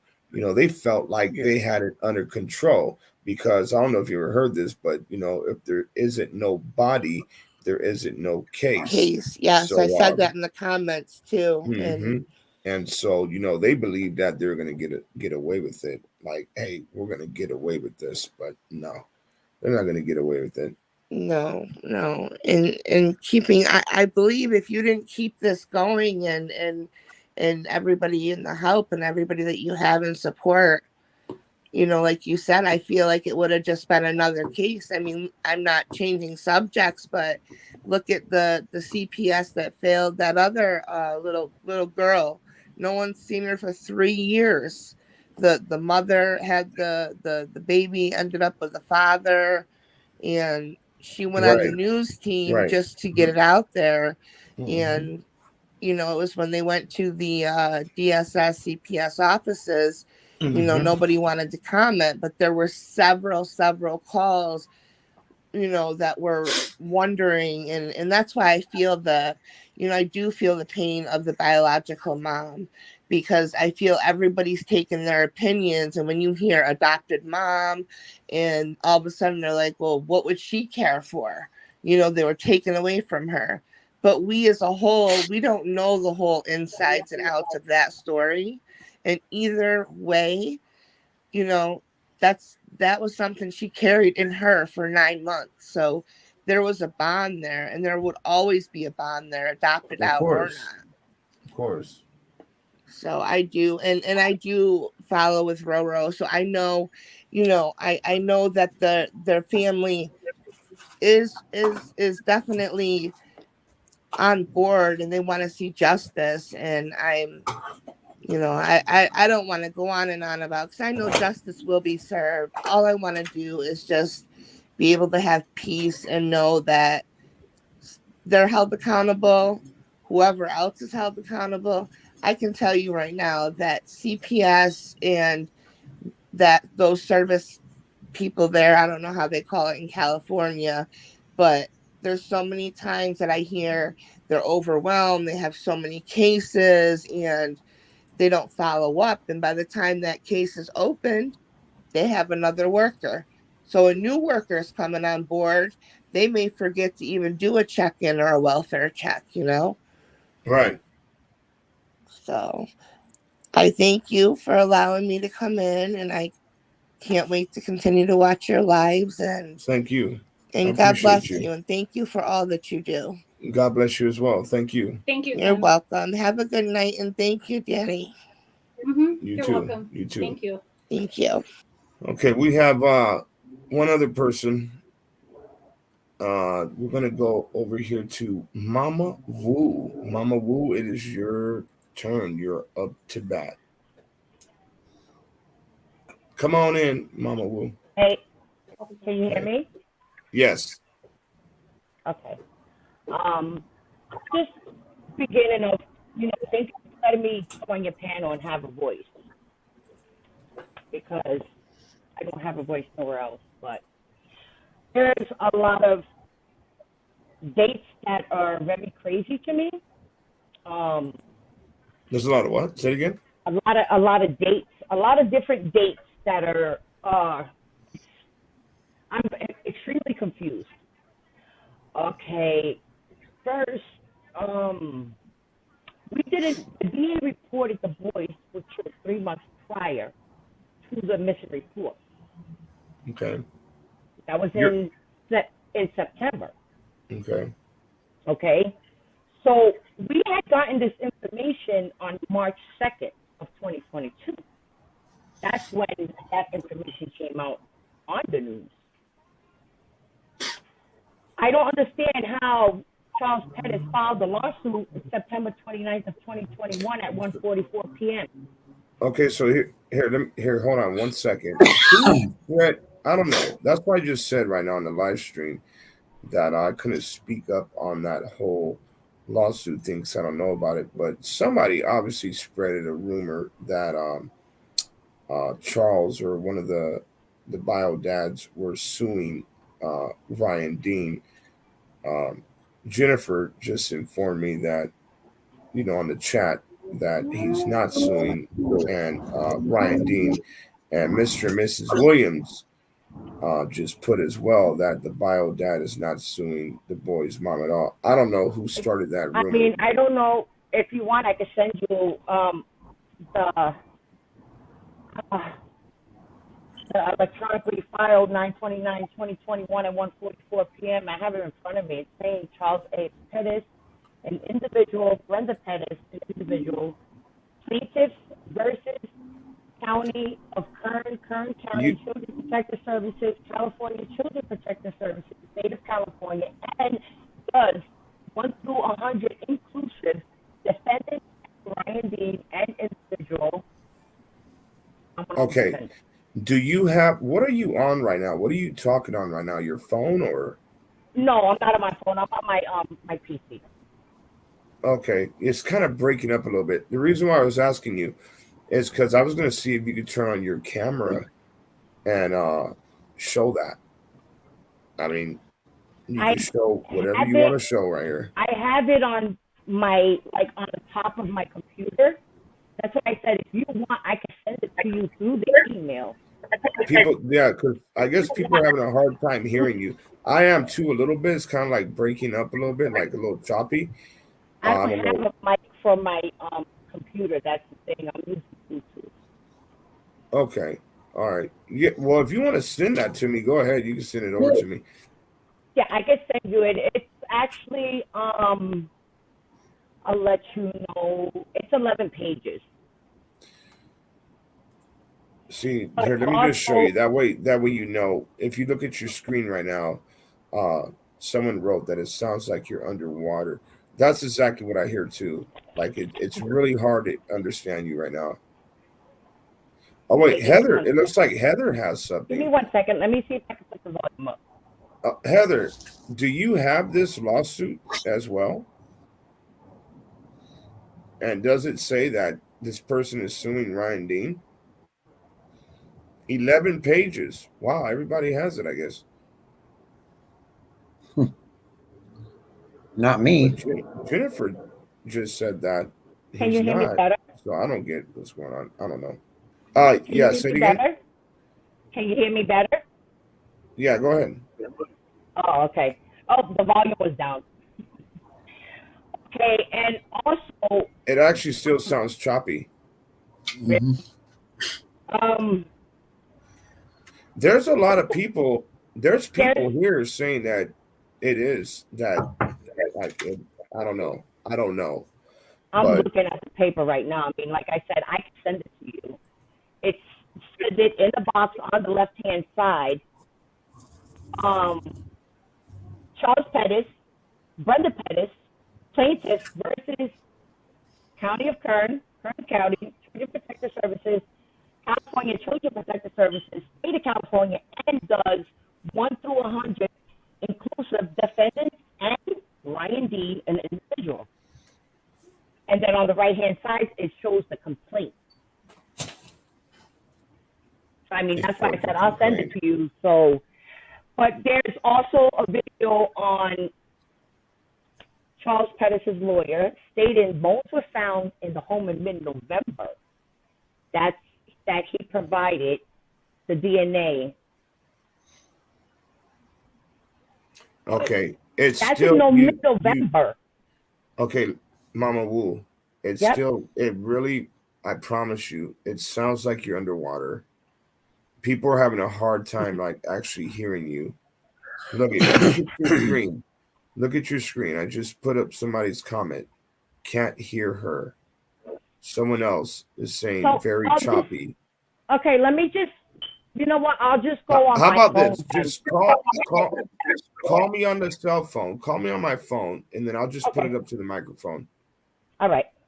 Alrighty. Okay, so I don't know. I need to go get my. Let me go get my phone, guys. Give me a second. I don't have my phone right here with me.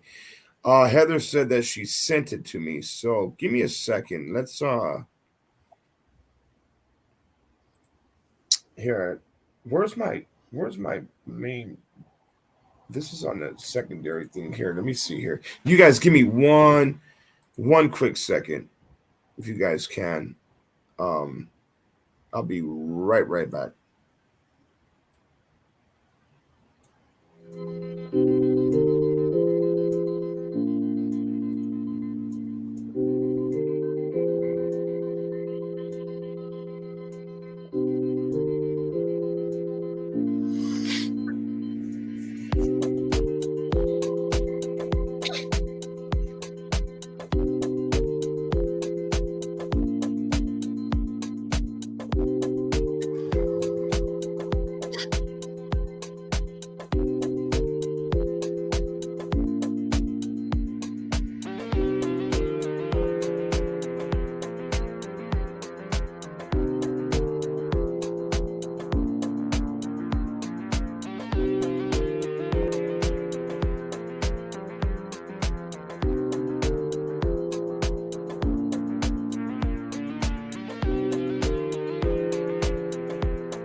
All right, guys, we're back. Give me 1 second. I have someone in the back of the lobby as well. Plus, I need a. Okay, so Heather, I received it. So I got it. But we're gonna go ahead and have Lakai is gonna come on right now. Boom! I just added her to the stream, and she's gonna, I guess, talk about what's, going on. Go ahead, Lakai. You're on. Kai. Uh, her mic is muted. You cannot unmute your guest because they chose to mute themselves. Okay. We also have Infamous Truth Seekers. She's here with us as well. Well, Infamous. I'm sorry. Infamous. I'm freaking retarded. All right. Can you guys hear me? Yep. Okay. So we are here. We're just going to have someone try to explain this because I just seen papers on it too. So we're trying to figure out exactly what's happening. I don't want to talk on it because I don't know nothing about it. Mama Wu just said that Ryan Dean was being sued by one of them. You weren't calling my name or anything, were you? I'm sorry, I don't mean to interrupt you. You were like, where'd she go? Okay, what happened? She keeps hitting her mic. All right, I don't know what's going on here, but do you got the picture? It wouldn't send to me. Okay, you guys give me a second here. Heather, yeah, I did. I received your email. So it seems like a lot of people, have this, but you guys give me one hot second. Let's find out what is going on.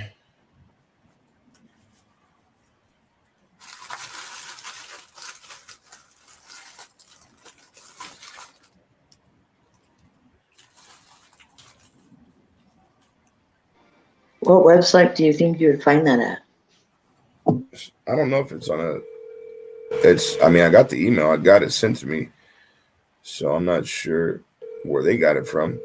I'm trying to call you, Mama Wu, if you're still on here. So that's what I said I was going to do. Let me try. There she is. All right, she's joining back on. Kai, you there? I think there's something going on with her her connection or something. If it doesn't work, then I would just have to call her on the phone. Kai, you there?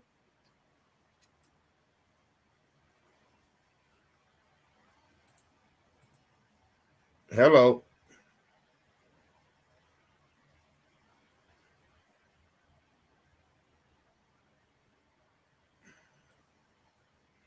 Yeah, that's what I'm thinking too. There's a lot of people saying it. They actually sent.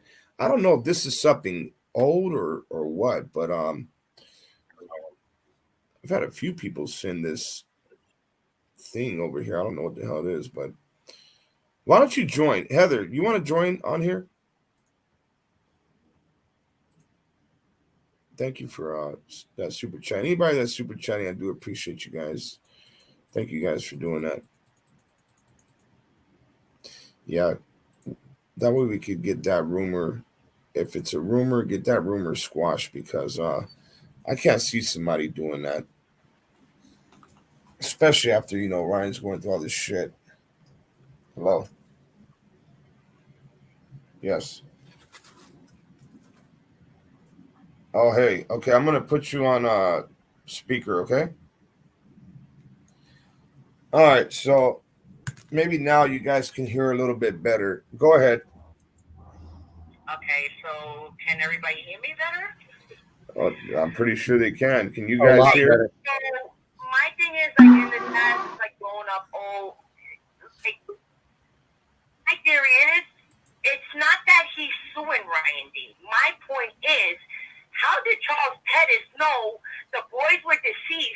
Okay. Can you hear me, Steve? Yes. Okay. So let me just correct this up. Let me correct this whole. Just Okay, allow her to be hold on. quiet, Hold on. and I can get her all the way together. So let me Here, explain hold on something real to you. fast, Mama. Will give me 1 second. Please let me explain. And she's been. I don't even want to even address her, but let me address the audience. So, okay, the attorney from Dre Law, he's represented the Pettis family since March of 2021. Okay. He has been their attorney since March of 2021. Let's get this fact straight. Okay. He has been their attorney since March of 2021. Okay. So if any of you guys would love to go and find Dre Law on Instagram, he literally posted it publicly that he was on the case in March of 2021. Okay. So whatever Mama Wu is talking about is how did they know that it's a wrongful death? It had nothing to do with any of the things that were found. Okay. In order to prepare a lawsuit, right? You've been their attorney since March of 2021. When you cannot, there has been no updates, there's no suspects, there's nothing. I don't think that people understand what a civil lawsuit is, right? A civil lawsuit, right, is to come for the county, come from all these particular departments that were negligent prior to the children becoming missing and while the children are missing and presumably dead. What you come up with is a wrongful death, right? That's what you do as an attorney. It doesn't take a rocket scientist to know that. Anybody coming straight out of law school, if they're going to do a civil case against a big entity, then the children have not been found, the sightings are not, nothing, no real information is coming out from the police, you presume them as a possible wrongful death. That's what you do. It's just, listen, everybody that's listening here, that's in this chat, that will ever listen, we know one thing. We know several things. You guys have access to Wi-Fi and you have access to a search engine, okay? So what you need to understand is a civil lawsuit. A civil lawsuit is not like a criminal lawsuit. And I'll give you guys the best example that I can give anybody, okay? So when you look at an O.J. Simpson case, right?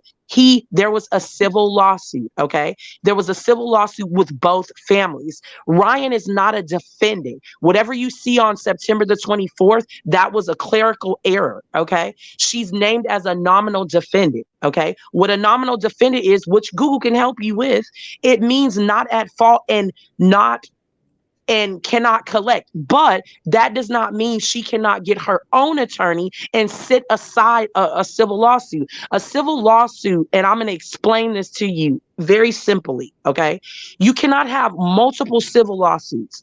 You can't, right? That's typically, once you get to that big thing, that becomes a class action. However, when you have a civil lawsuit for wrongful death, it's only one shot. So you only got one shot to come for these people. And so just basically, the Nicole Brown and Ron Goldman family, they sat together correctly on the suit because they could not sit separately, okay? Which means that Ryan's attorney has not petitioned the court to sit alongside, the Pettis family's attorney.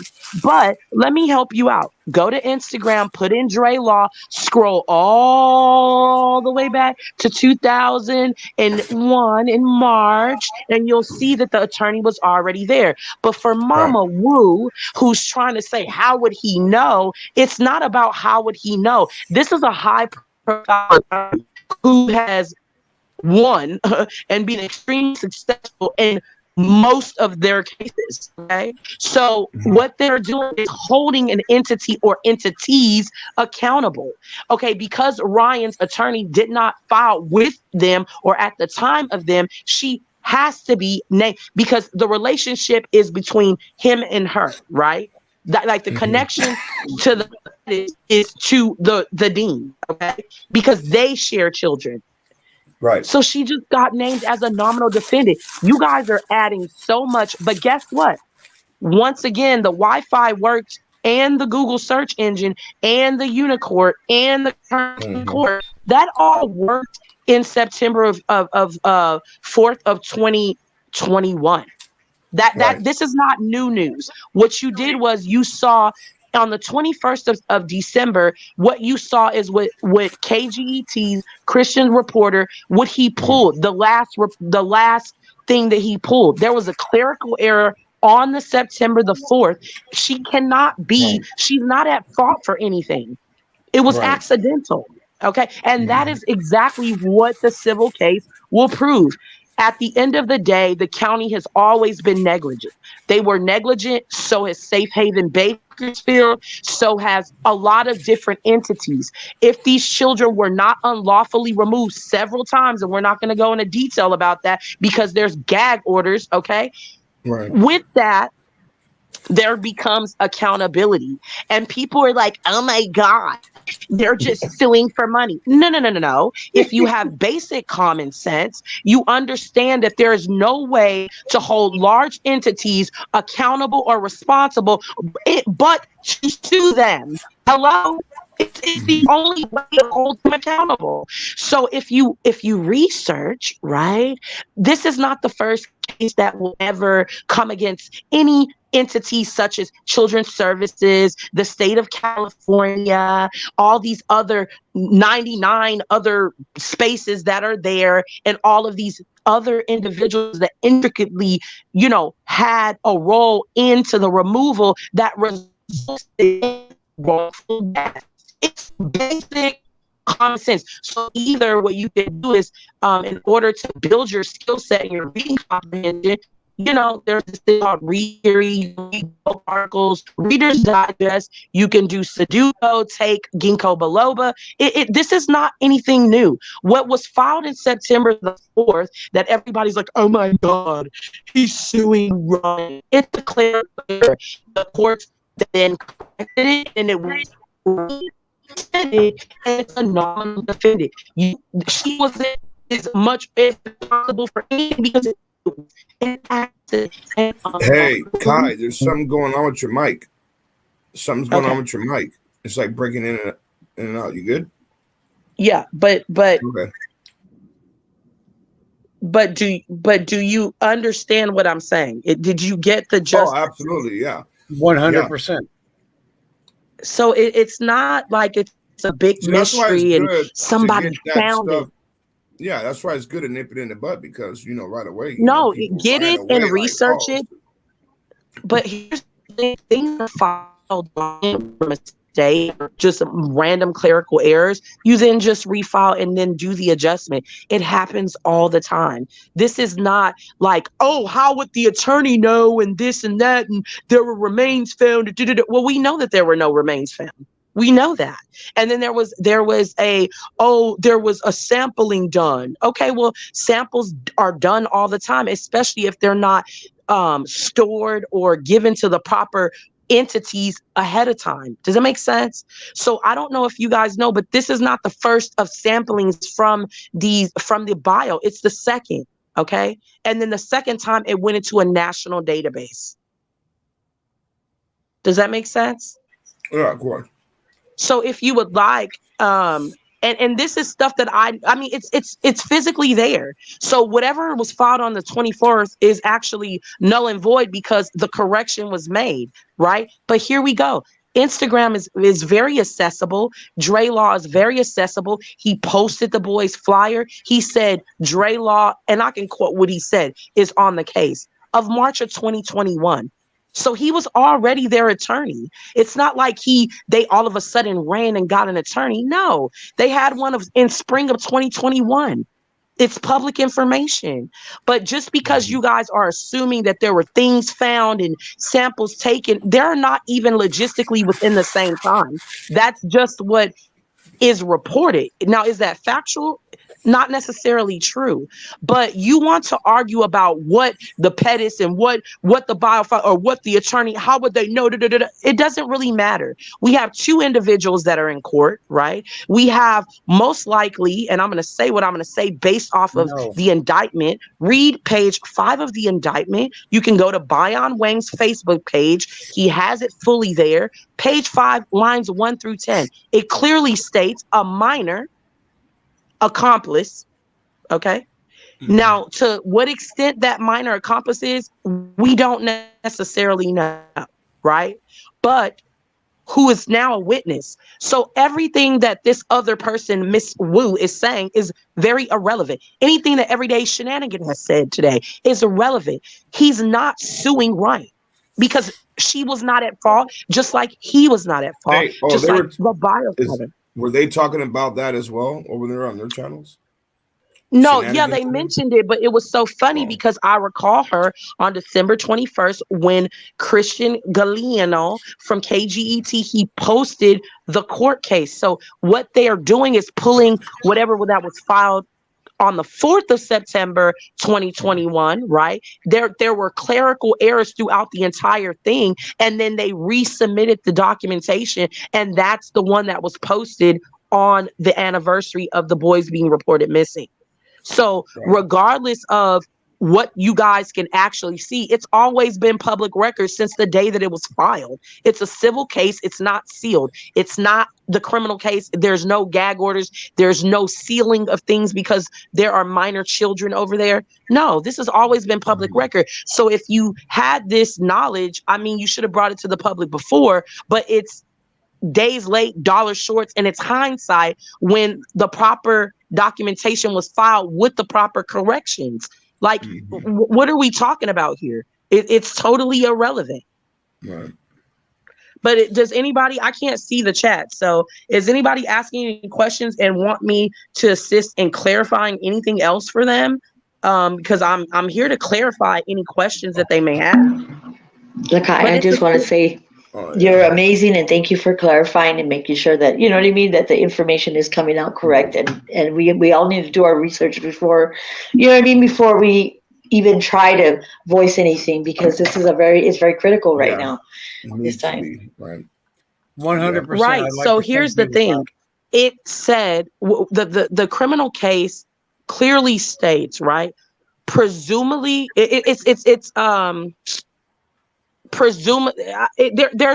a like the words how it is. What's the term? Because it says wrongful death, right? Wrongful death. See, in a civil case, you don't need a reasonable doubt. You can have very small proof of it, right? You can have actually in not this setting, but in other settings, you can have a no guilty, right? And then you can have in civil court, you'll win because you don't need this big burden of proof, even though that it's already there, right? You don't need it. It doesn't You just work need like enough that of the in paper civil trail court. and enough evidence, or just You enough need enough information evidence to show that these entities were Accountable, right? negligent, and that negligence resulted in a possible, presumable wrongful death. Does that make sense? It's because these I probably entities said it wrong. vetted- My bad. No, but you're actually right. These entities vetted the West family. These entities removed these children from stable placement, the county's placement, and put these children in this space. Okay, so these entities has to be held accountable because nobody had the authority to place these children. First of all, they shouldn't have even been in the situation. However, because of the county's negligence, okay, they then went and made their determination. They had the children with independency court, right? So they had custody of the children. Whoever from Safe Haven Bakersfield, this foster care agency that sat alongside underneath DCFS, monitoring and providing the foster license to the West for these children, these entities have to be held accountable because these entities said, okay, these people are financially functioning, which we know that that's not true. They said that these people are at least stable enough where they could care for these children. That is not true. So another thing that I want to bring up is that we know that the boys were victims of the system and victims of the West, but there are still 4 children that are victims. Hello. Right. One that possibly actually was coerced to engage in criminal activities that could have resulted in the children's demise. Okay. It's very simple. So when you're attacking things that make no relevance, the civil case is its own set. Anything that anybody says, it's not going to affect it. it's going to be very closed, open, shut. Mm-hmm. But Okay? not I'm knowing, quite sure. yeah, voicing all that stuff can affect it to where it can taint a jury. It could cause them, you only got one shot or one shot only to get these guys convicted, because you can't Well, convict them there's two twice. different things. You're That's why we talking have to about a be very criminal case. careful. You're talking about a criminal case. I'm and just you're saying talking in about a general, civil case. altogether, we just got to make sure that we have to be very cautious Well, about I'm how only we. talking about what was listed in Not the you. I'm not indictment. And the saying you. I'm indictment was just saying in given over to general. the public. But what I'm saying is I'm addressing Mama Wu, which Yeah. there's no relevance in what she's saying. That information existed on in public record on September the 4th. Like I said, it was a clerical error, and obviously it was corrected. If it was meant for her to be sued, it would have left her as a plaintiff, right? I mean, as a defendant without the nominal part. Very simple. It's her attorney has to sit alongside the civil suit together. But there are 4 victims, and every time that you think about, so altogether there are 6 victims. 6 victims no longer here with us, and 4 child victims that one that I said has to live with this for the rest of their lives. Not only Permanently that, traumatized. right. Not only that, those children were able to visit with these people the whole entire time that these children were missing. And that's concerning, right? Then we see the mother of the other 2 come up. So, like, when you over here trying to nitpick about stuff that has no relevance and you're not even making any sense, you need to get on your knees and pray for these other babies that for the rest of their lives, first of all, this is publicly recorded, okay? They will always be able to go back and be reminded of things that they could have done, and it was out of their control. They didn't have any abilities to do that. So that's what I'm saying. Not only are there deceased victims, they're also living victims, and those victims are victims of Kern County as well. So that's what I'm saying. Pray for those babies. Pray for those children. Pray for them. 100. Yeah. Because even later on in life, people are going to be coming at them and saying, "Oh, they're talking about it," so they're not going to be able. They can't just. It's not just going to go away. It's going to forever be there and be reminded. Yeah. If you don't like how I speak, I think you're the pit bull for these boys. No, you don't have to listen. You don't have to like what I say and how I say it. All I'm doing is giving the facts. I'm not talking to you as a child. You're intercepting it as a child. So I do see your comment, but this was not for you. It's because people are creating these illusions and narratives that are not necessarily there. Speculating. This attorney was already on this case in the spring of 2021. Okay, he was building this. He didn't just wake up and say, "Oh my God, we're gonna go for a wrongful death suit. Like, I ain't got nothing else to do." No, that took time and preparation. Does that make sense? Because it took a lot of investigation and them doing their own due diligence as a law firm. So no, I'm not screaming. No, don't wish anything on me. If you don't like what I'm saying, I can't help you with that. All I'm here to do is give you the facts. If you want to be able to receive it, that's not my business. If you have an opinion about me, that's a part of your First Amendment. It's none of my concern. But so Kai, are there any other questions? If anybody has any other questions for Kai while she's here, you guys please feel free. I don't really care about the people that don't agree with me or not. The facts are there. Y'all act like this is like it didn't take Scooby-Doo. Okay. You guys gotta, for everybody in the comment section, I can see your comments. You guys have to try to remember Kai is very passionate, just like, myself and a lot of other people. So if it seems like she's, speaking with an attitude, it's not that she's trying to belittle somebody or, just shit on you. She's just being passionate because a lot of wrong information does get spread out there. And rumors. And it turns into a cancer. Yes, and it does. Rumors start getting spreaded. The next you know, friendships are ruined, freaking relationships and everything else, and that's not good. So that's why we try to stick with all the facts and things like that. But Kai's just passionate. She wants to make sure that the truth is out there in a certain type of way. And we all need to be responsible and make sure we know what we're talking about before we say anything about it. you know, Right. and that's trying to say. And so the same 100%. is what I know, even though people might not agree with like Mama Wu, but she has a voice as well. Mama Wu has a voice, and anybody that's researching and digging and looking and trying to find something or anything at all, you know, they care obviously, but sometimes, you know, you just gotta, you know, keep looking and searching, and if somebody corrects you on it, just receive that correction. Don't get upset about it, just receive it, and then just keep it pushing, keep going with it, you know, keep on helping, because at the end of the day, the boys need justice, and that's what it's always been about. Yeah. But yeah, thank Always. you. Where did Kai go? Wait, hold on. She came in and There she she did her is. There job. she She is. did her due diligence. And she said, "Let me correct Yeah, this real quick." and I just want to tell everybody, I'm not here for everybody. I'm not here for everybody. I'm here for these babies. You know what I'm saying? I'm not here for the audience, the spectators, the naysayers. That's not what I'm here for. I'm here for these children. I sit at this table and I sit in my seat. And I respect my seat at this table. But there's a lot of things that you don't know that we in the backgrounds in the background, what we're doing.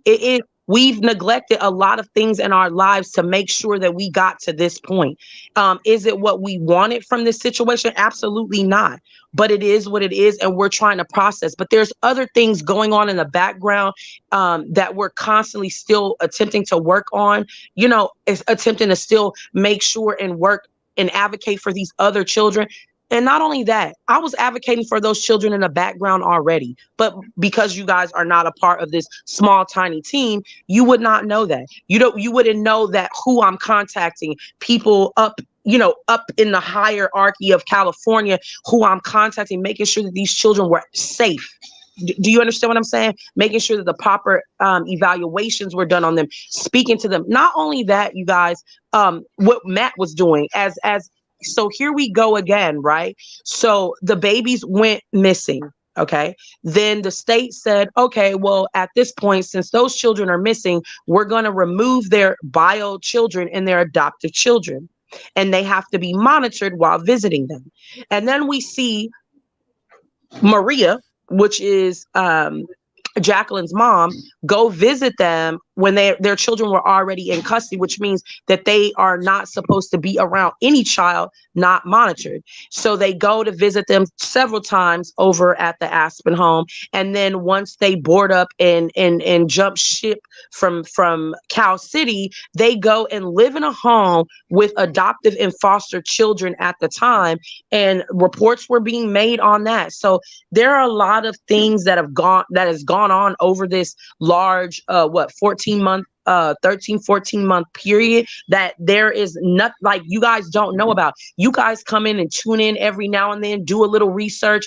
I mean, you don't, like, there's 4,000 calls that my group has made over a 14-month period, 4,000 plus phone calls, you know, and speaking to different people and advocating and doing these things and researching, sleepless nights, those things, you know. Some of us, like, neglected our jobs, neglected our families, just trying to make sure that these other children also weren't, you know, were safe in the process, and advocating for where are the boys and making sure that they were properly being represented and actually searched for, you know, with law enforcement, and making sure that things weren't done, and supporting the family. Roll lost her mother. Keisha lost her auntie. Those were two elderly warriors that were on the front lines for these children. And it's just a lot of energy. Does that make sense?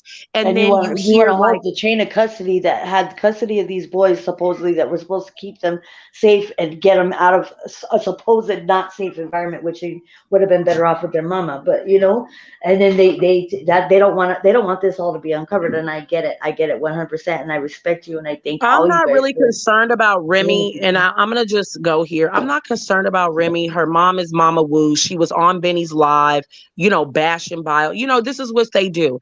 You know, so I don't really have a concern that they flip the script and the mom is still on the same page. It means nothing. Listen to me. What God already has planned, little minuscule things and individuals and people and small energies and small IQs and small, just whatever, ill intents, it's not going to stop the process. Like, we've come this far and we are where we are because this is God's intervention. Unfortunately, we all had to come together under these excruciating, traumatic things. And not even that. This is not even the storm. The storm is when, hopefully, I mean, I don't know if they're going to seal everything when the details about what happened to Classic and Sincere comes out. That is the traumatic storm. So just trying to process and get to that point, that's the most devastating part. Because once you hear something, you can't unhear or visualize what you've already heard. So that's what I'm saying. But share the court paperwork from September the 4th. Go right ahead. That like I said. I just had one question, and while you're here, I'd rather ask while you're here, and this is just a question. This is kind of pondering, and it's not, but do you think that possibly, when they presented, and obviously they didn't get, they weren't going to get granted visitation of the other kids, right? Just recently, do you think that might have been the defense attorneys trying to push for discovery sooner, trying to figure out what their game plan was? I'm going to tell you that there's a lot of things that we don't know. And I'm going to tell you these children are held within dependency court. So, and then there's welfare codes and stuff that protects them and their civil rights. Saying, like, Trezell and Jacqueline's attorneys, like, they might have been trying to push to see if they could get a peek at what's so I not have to tell you that each attorney that represents anybody, they have a fiduciary responsibility to advocate for their clients, right? And in that is visitation. These are not the first people that are in custody and got visits. Right. So let me explain something to you too. Just because we see a protective order doesn't mean that we don't, that it means that they are refrained from the children at all costs. We don't know what it says because it's sealed. No, I know that. No, I'm not. I was just saying. I was wondering if because they're defending their client. Maybe they were trying to push. Here's the thing. I mean, I'm gonna tell you personally what I'm thinking, but I mean, this is just my opinion. I'm not an attorney, but that should have been done within family court or within, dependency court. However, a protection order should have been given a long time ago. But just okay. So I'll give you an example. Let's say that there's a father and children, right? And then the mom is abusive. Okay. Let's say that the mom is abusive and then the dad gets a restraining order on the mother. This is just a imaginary conversation. Right. So the courts will then give the restraining order to the father and with the children, but the mom still has rights to the children and can access visitation. It's just monitored. Does that make sense? Even if the children were on the restraining order and to protect the children away from the mother, there's still civil rights for those individuals. So I think that the problem is that you don't necessarily know.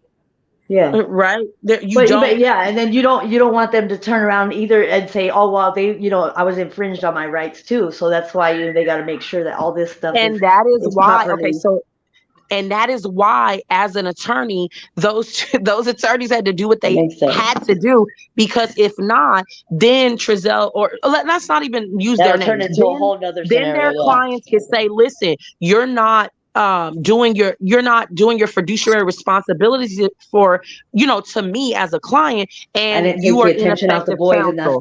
Right. No, and you're ineffective counsel. And then we have to start off and get new attorneys for these said people. So this is why they have to do their jobs.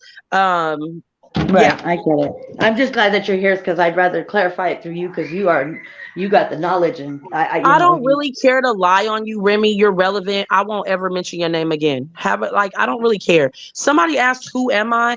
I'm just like anybody else on this case that have either been in the background. I'm an advocate for Classic and Sincere, and I typically, advocate on behalf of the family. Or just so we're doing a lot of. I'm gonna go ahead and jump down and let you guys do your thing. I'm gonna go back down in the chat. Okay, but thank you so much for clarifying and just doing what you do, and I respect you 100%. I respect everybody, but thank you so much. So I think that people are getting offended thinking that I'm talking to you, but since there's so many people, I'm just trying to explain the situation because today, this is like the second time that this information has been mentioned, and it's not even that big. Like I said, this was public information that was released on September the 4th. So anybody that had access to, Kern County court records or Unicourt or Wi-Fi or anything, that information was already readily available and readily there to assess. I mean, it was accessible to the public. So, and then, the correction, which, like I said, once again, on the anniversary of the boys being missing, Christian released from KGET, and that's the standing lawsuit. So whatever that was filed on September the 4th because of a clerical error, it holds no validity to it because the correction was made, and the standing lawsuit is what was was filed after September the 24th the 4th for the correction. Right. I just don't understand why it's like, I think that people still want to hold on to keeping like drama relevant here. But at this point, there's no need to. It's just about discussing the facts, continue advocating for the babies. The babies still haven't been found. So that giving them a proper burial, giving them and allowing for the bio parents to be able to process this. I mean, it's a lot. People have come for them. People have attacked them publicly, privately, and all of this. And the ugly part is these babies are also currently still missing. So like the remains have not been found. So we're closer to getting justice, but will they ever be laid to rest? Right. Yeah, that's what's most important. And it's disturbing. And then there's also legal things in regards to that. You know what I'm saying? There's legal things in regards to even the remains being found just because of legality things that are there and custody. Do you get what I'm saying? So there's a lot of meat and potatoes. The mother of the other two boys came forward and she's like, I hope my child is not, named in the indictment, but I don't know. Right. And they attempted to silence her and they removed other children of hers after that. So there's a lot of little bits and pieces of things that are going on in the background that a lot of people don't know about. It's exhausting. I mean, and there's still work to do. I mean, just because they're in custody doesn't mean that there's not work to do. There is work to do. The babies need to be found. Not only do they need to be found, there needs to be like things like us moving forward and petitioning the state of California for a classic and sincere law. And also there's Ariel, there's a baby named Isabella Ariel from Hawaii who her adoptive parents murdered her as well. There is a little girl who was supposed to be monitored by DCFS up in Merced, and her mom's boyfriend. There's a lot of children that this keeps reoccurring and keep happening to. I mean, it happens to when the department either should be monitoring or they're putting the children in positions where they shouldn't be. And we need to hold these entities accountable. And that's what the fight is really about. It's about making sure that we honor these children. Bickering and fighting is going to get us absolutely nowhere. It's not going to get us a solution. It's not going to get closer to a verdict. I mean, that's what a jury is for. I'm not a juror. That's not who I am. Right. And it's not. So here's the funny thing. When people say negative things about the bio or the civil case and what they assume is occurring, it's not going to stop that process either. And guess what? I can promise you that that's going to be a victorious process, just like the criminal one. I mean, it is what it is.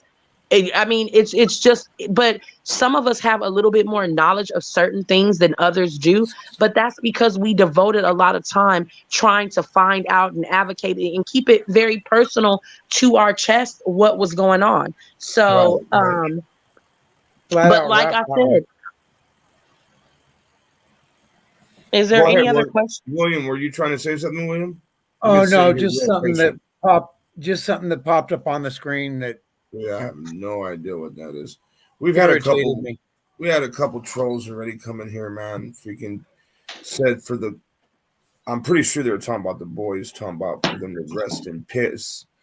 Yeah, So, I seen that one, but the one I just seen, you yeah, I flashed don't know on the who that. screen. Yeah, this one. What does it say, Steve? Yeah. Because I can't Oh, see you're it. done, homeboy. F with me, come to Azusa, you be dead. Oh my God. This Yeah, stuff I just makes blocked that guy, but yeah. Yeah, So that this, I mean, and see, this is the problem. Like, we can't even give any energy to this. Anybody that's been on this case, especially like in it, intricately in the epicenter of it, like they're like we're drained. Like I mean, we're right. drained. Like we don't even have time to sit here and go back and forth. Listen, everybody has Mm-hmm. the right to their own opinion. It doesn't mean that it's the truth. I Anybody's know. opinion is theirs. Right. Mama Woo's opinion is hers to have. I'm not saying that her opinion is not hers. What I'm saying is, let me help you understand where the things align and where the stuff is. But I'm going to say this one more time. Dre Law Firm has been the Pettis' attorney since March of 2021.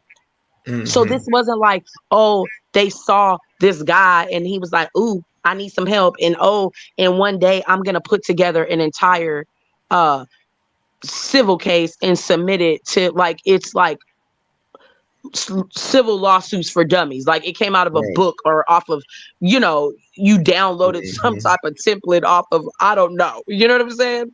That's not Right. what happened here. So Yep. yeah. I mean, for the most part, we were having a very, very, very good live stream until people start spreading misinformation. yeah, there's certain people that are like drama every time that they speak. But Yeah, but you know what? The misinformation is there, and people are going to perceive it and receive it and process it very differently, right? It could be the same information, but people are just going to interpret it a totally, and we're all not going to interpret it the same way, right? I mean, it's it's just not. almost better to get it out there too, because Here, then at least we could clear it up like we just did right now. here's a question for you, Kai. It's if you want to answer, you can. I don't know if you can see Mhm. it on the screen. No, I can't It see it. says, "What is Lakai's opinion on original abuse? One of the boy's legs being twisted, Well, fractured." well, I know what I know personally because I've seen the whole file. So I know that it was an accident, but we also know that the chief of police of Cal City, when he was asked by Perla Shaheen on an interview, was what occurred, and he said, "Oh, it was an accident." And I'm quite sure that he was briefed and had enough knowledge as it related to what the missing report, and in missing reports they report injury scars, all of those things. So to his knowledge, based off of the information that was given by the department or whatever, he stated that it was an accident, and that's exactly what I believe as well. Also, there are recalls. Any parents that have ever had children, we see recalls on children's products all the time. Just in not even just in related to this, but there are recalls on apparatuses, swings, baby, strollers and all kinds of things because of how it folds or how it can hurt the child, or car seats not. So I mean, children get injured depending on how they were born, and if they were born too early. There are things that are in their like disposition that could cause them to be injured a lot more. But I don't think that people understand. And it was so funny because the loudest woman in the room or on YouTube, she had a lot of knowledge allegedly about the child being injured, but she's never had a child in her life. So what people don't understand is, and I'll explain this to you. So do you ever remember when you were a child or younger or whenever, and the babies had that soft tissue in the front of their head? Right. And people would Right. always tell you, when you touch the baby, don't touch the baby right there in that soft part, because what happens is that bone will fuse and grow together over time. Right. I mean, I don't know if a lot of people are familiar with this, right? So if that's a skull, right, which holds the biggest part of your body, right? So bones are also soft, and then they grow to be stronger over time. It's the same exact thing. So if you have children, some children are prone to be more, accidental, even though that this was a very small infant. And then that part is a very familiar part of being injured anyways. So, I mean, like I said, you can look at orthopedics, specialists. You can go and look at case studies, and that's a familiar break or fracture as well. Right. Yeah, thank you for answering that, Kai. Let me see here. Is there any other questions? I don't see any other questions right now. No, Kai, I just want to say thank you for clarifying and straightening that up. Yeah. I mean, this is just how it is, right? And at this point, we just want to provide whatever is physically there, because it's really actually there. We see amendments to things all the time. And I'll give a perfect example as well, right? People were very upset when the West were charged, right? They were charged with second-degree murder. And a lot of people had issues with that, remember? They were like, oh my God, why didn't it get charged with first degree, right? So you get charged with second degree, and then you can increase the charges over time. But if you charge them with first, do you understand what I'm saying? So things throughout court cases can be amended, motions can be put in. That's the part of just the court proceedings. I mean, if you've ever gone to court for even a regular everyday accident in a vehicle, and then you go through deposition, and then this person, like, it just goes on and on and on and on. So it's just a part of the court process of things being amended and motions and all these things. So, I mean, you can just look at that as in a civil case as well. So, I mean, it's not really that that difficult, but you have people that are mourning.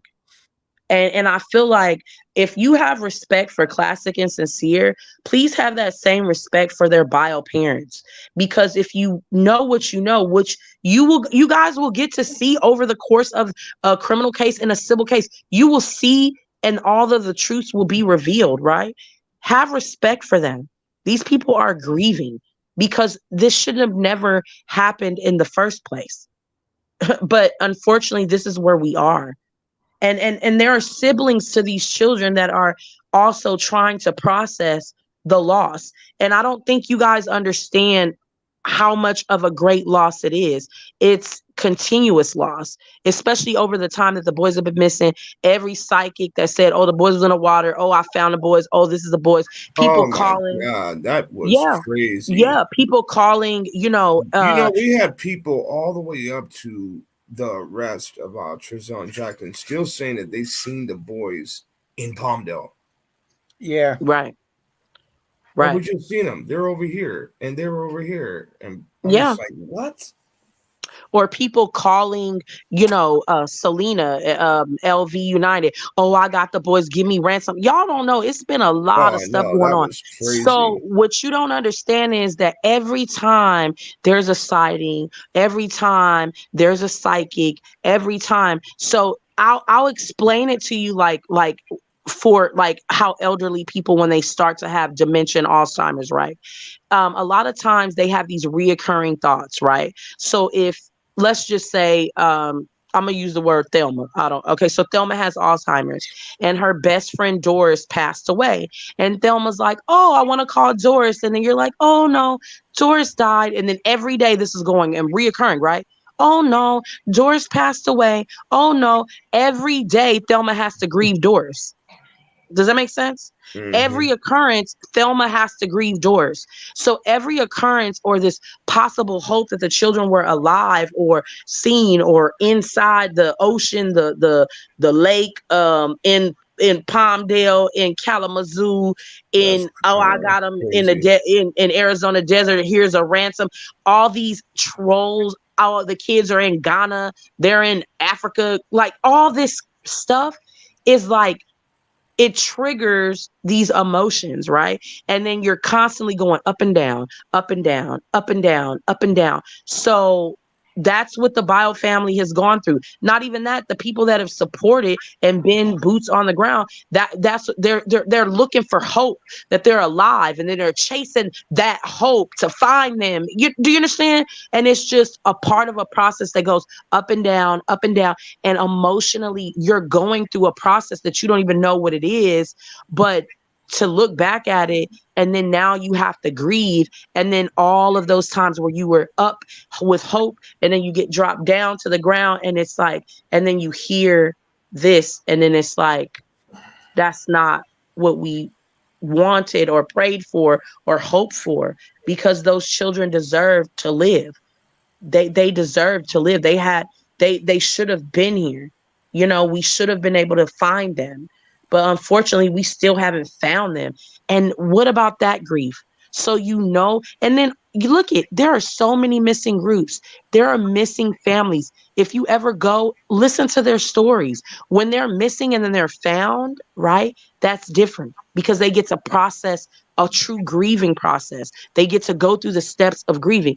But when these people's children are missing for years, Desiree Thompson's mom, 10 years her child has Oh, I been know. missing. 10 years. You know what she said to me? I just want to lay my baby to rest before I leave this earth. I just want to see justice for my baby and for my grandchildren before I leave this earth. Listen to Desiree Thompson's mother, and I'm getting goosebumps, that she will never, every day that she wakes up, every day that she goes to sleep, she knows nothing more than she knew 10 years ago, a day ago, 5 months ago. So it's an emotional roller coaster. There's no real Right. processing. You know, there's no real closure. There's none of that. There's no closure. There's no closure. And all these reoccurring traumas that happen by minute people that want to start drama. I mean, like, literally, karma's a mother sucker. Like, it really is. You don't think that this karma is going to come back with you nitpicking over anything, because what you're trying to do is ignite. You guys are like gaslighters, trying to start small little fires. And people are emotionally invested and traumatized, and blood, sweat, and tears, and, you know, familial bonds. And these babies are our babies. These babies belong to Ryan Dean and Charles Pettis and Walter Mosley. They belong to them because they birthed them onto this earth. And the foster mom. But these are our children. Every child on earth, they're our children. And what are we doing to make it better for them? All I see is reoccurring missing people, adults, men deceased, women deceased, elderly deceased, children deceased. This has got to stop. So, like, we need to collectively do something that's gonna move forward in protecting and preserving. Because I'm gonna repeat what Anonymous said on Crenshaw Cole's live one time. She said when they run out of certain people, right, they're gonna start focusing on yours. When they run out of these people that just keep coming up missing, whoever's taking them or whatever the hell that they're doing with them, they're gonna go on to reach out, and it's going to get closer, and then the radius is going to get smaller and smaller and smaller and smaller. That's true. So I thank you guys for having me here. I don't care for drama. I don't want that. I just want peace. I believe that people sat at this table, and everything that we've done it's not in vain. Justice will be prevailed. And it's just going to take some time, and it's also going to be an emotional roller coaster, because a lot of things are going to be withheld from the public. You know, a lot of things are going to be withheld from the public. So we may never know everything. We just know that they're no longer here with us. Right. Amen. So, I mean, yeah, well, thank you, Kat. Thank you for being on. Yeah, I want to thank everybody that's been here supporting the children. supporting all of the boots on the ground and everything. Like, this was an emotional roller coaster, and I'm just glad that we got to this point, because it was excruciating, you know. And I just hope that, you know, the babies are found. I pray that they are found. I pray that Steve, Cole, whoever, the babies are found. Equisearch, whoever's gonna find them, they deserve to be found. They deserve, I mean, in their honor and in their name. I mean, you know, and these other babies need to be prayed on and prayed for, because they will have to live with this for the rest of their entire life. There's no do-overs, because if there were, we would just bring Classic and Sincere and have them here and be healthy and thriving. That's So right. not only did they suffer a loss, those children, they are, their lives have been turned upside down by these two individuals, and then the system that allowed these two individuals to have them.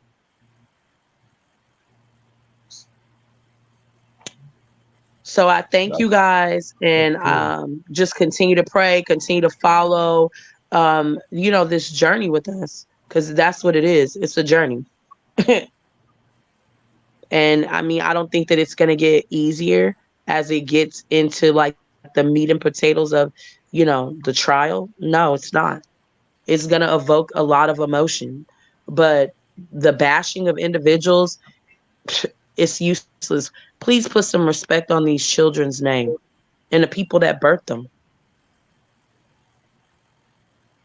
So you That's guys right. have a good night. You too, guys. Steve, thank you for having me. No, you're welcome. I was reading through comments right now. You're welcome. Yeah, thank you for being on. Thank you so much. Bye-bye. All right, see you later. Bye, Kai. Bye. Thank Okay, you. I know you've been waiting for a while, William. Just say get anything in that you want to say anything. I just we have wait one second. I'm sorry. We have 1, 2, 3, 4, 5. We got about 6 people waiting backstage. I'll let William, go ahead. No, go ahead. I'm here for the duration. The only thing that, I just keep catching people that are, they're being ignorant and reacting to something that, I sit here in the background and I listen a lot, and emotions run high when we talk about the boys, and people get really passionate, and some people can't understand that. If you've ever lost a child, you understand exactly what people are trying to do for these boys. Okay. There's no way that anybody should take offense to anything that anybody says.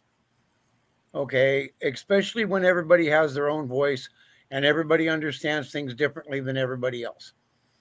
If somebody can set that out and straighten it up and get people to actually understand, then let them have their voice and say their piece, instead of causing a lot of drama in the chat and getting threatened to be thrown out, just like Jim Nori here. I don't know what that person's problem is, but the more I read it, the more it looks like she's attacking Remy. And Remy's not the one that caused any of the drama tonight. She reacted a few times, but Remy hasn't said one bad thing or cross thing to anybody. And I've been monitoring the chat as well as listening to everybody who spoke. And I just, want to put out that, I'm sorry if people understand things differently and have a problem with the way people talk. But you can't take it to heart, because they're not talking directly to you. They're explaining everything. Now, I've said my piece. I'll sit back and I'll listen to everybody else talk. I appreciate it. Okay, guys, we're gonna take a a quick 2 minute breather, if you guys don't mind, and then we're going to be bringing two other people up on the panel, and then we're going to discuss I don't know, one more thing, and then I'm going to end the stream after that. It's pretty late. It's already 1 It's 1 o'clock. a.m. Yeah, I know some people are, they're out even further than that. It might be 3 o'clock in the morning where they are. We'll take a little 2 minute breather. If you guys want to, talk amongst each other in the chat, feel free to do so. But I'm glad that did get cleared up. That whole thing with that whole lawsuit crap, because that could actually get carried away and cause a lot of division quickly. And I mean, there's already a lot of that crap freaking going around. But let's take a little 2 minute break, and we will be right back. We'll be right here.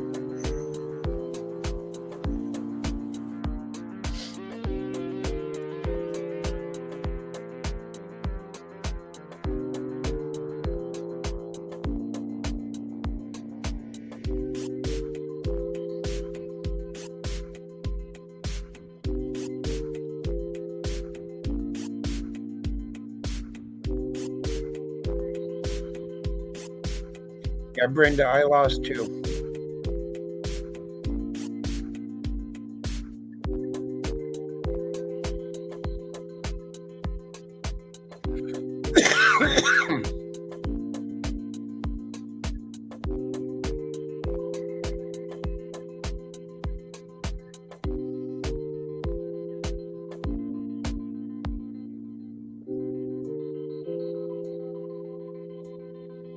Good night, Heather.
No, Brenda, it's not really easy. I lost mine in 90 and 92, and it's over it. I lost one to SIDS. She had swelling of the brain, and I lost the other one. Was born 3 months early with only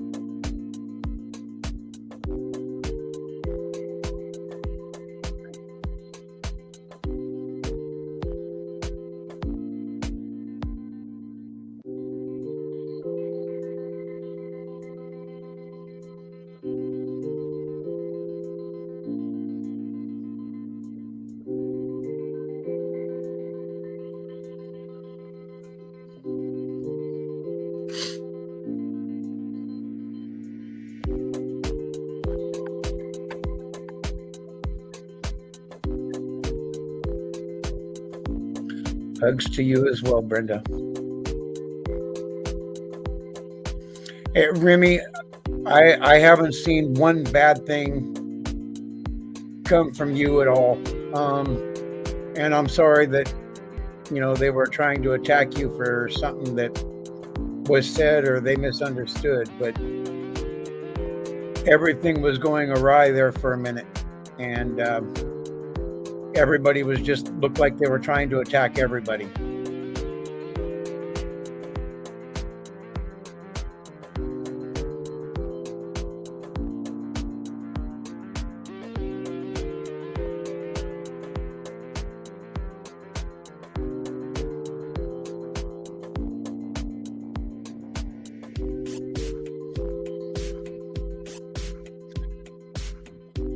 You're welcome, Brenda. I thank you as well. All right, guys, we are back. Thank you guys for waiting patiently. Hey, thank you for staying in here with everybody. William. Yeah, not a problem. Let me see here. What are people still going on and on and on and on? Oh, no, just talking about having a loss of children in our lives and Okay. The way that everything went awry. Right. So for the In the most part, I think we had a really good live stream, guys.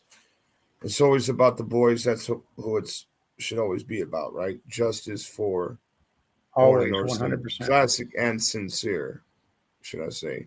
That's who it should always be about. At least things were put out there so that we could get it cleared up. Right. You know, Mm-hmm. even if the manner that it happened was like not necessarily the way that people wanted to receive it, at least it was received. You know? And see, I don't watch those. I didn't know that people were already talking about that on other channels. To be honest with you, I don't watch those channels, man. A lot of those channels I don't watch at all. So I didn't know what they, were saying earlier. But the good thing is it's cleared up now, right? Mhm. And here we are.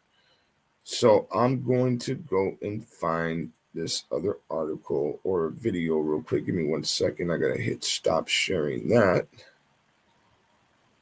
Yes, April, that's a fact. Just give me 1 second here. Boom, boom, boom, boom, boom, boom, boom. Wait a minute. Wait a minute. Where'd it go?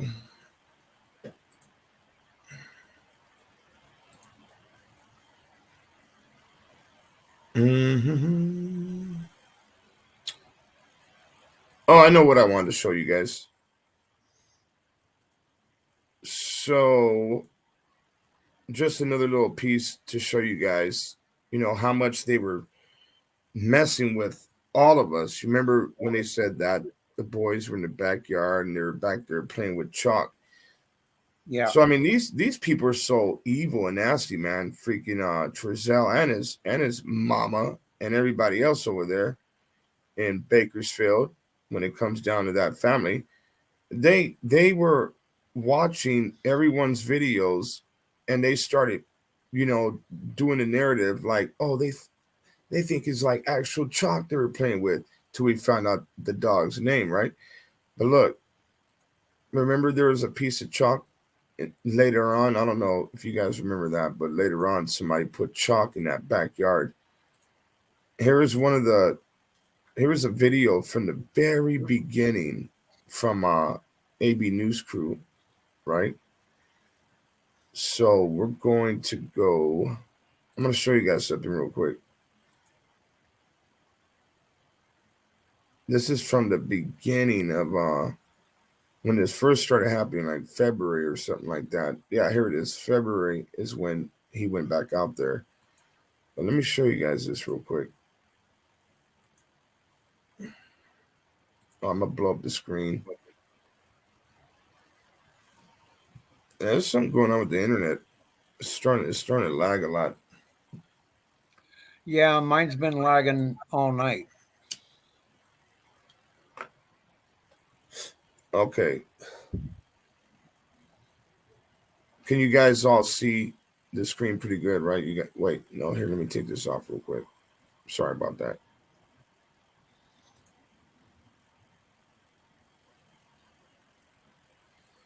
Okay. Let me just show you guys this real quick.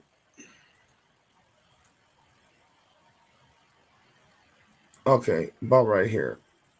Look at that patio here. I wonder, you guys could probably screenshot it or something.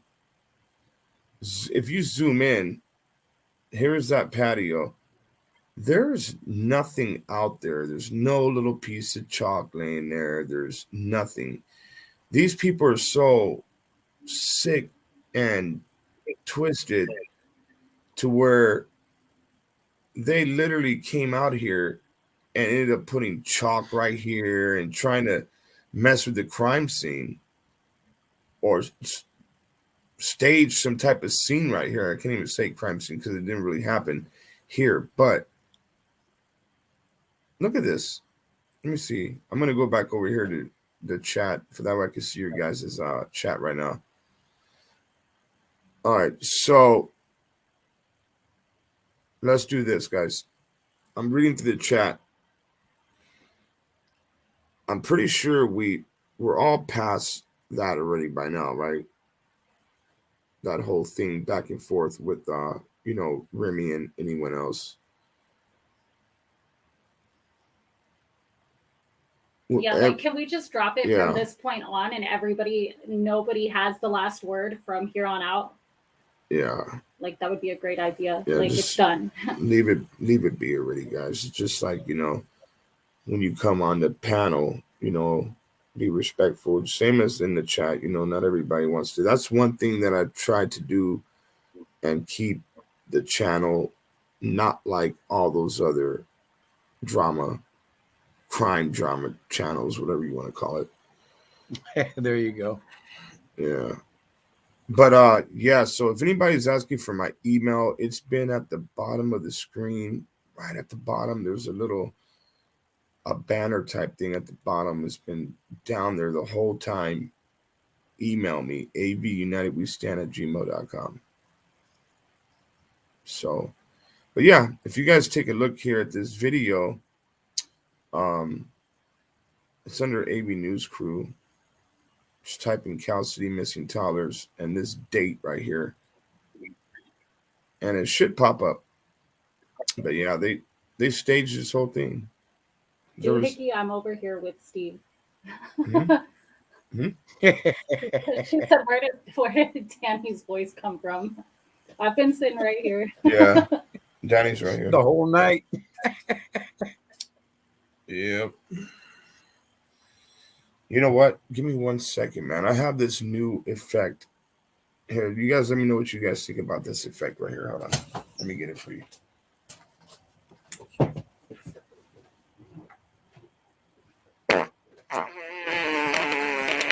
No, you did not. What did you guys think? Was that, dude? If I have to walk out of the room right now, I'm gonna put. I've heard of these stories about you. I can't believe I did that. Oh my god! Hey, we all gotta get a laugh sometimes. No doubt. No, you guys have no idea. Like, that was legit, bro. That was legit. I can't right now. Oh my god.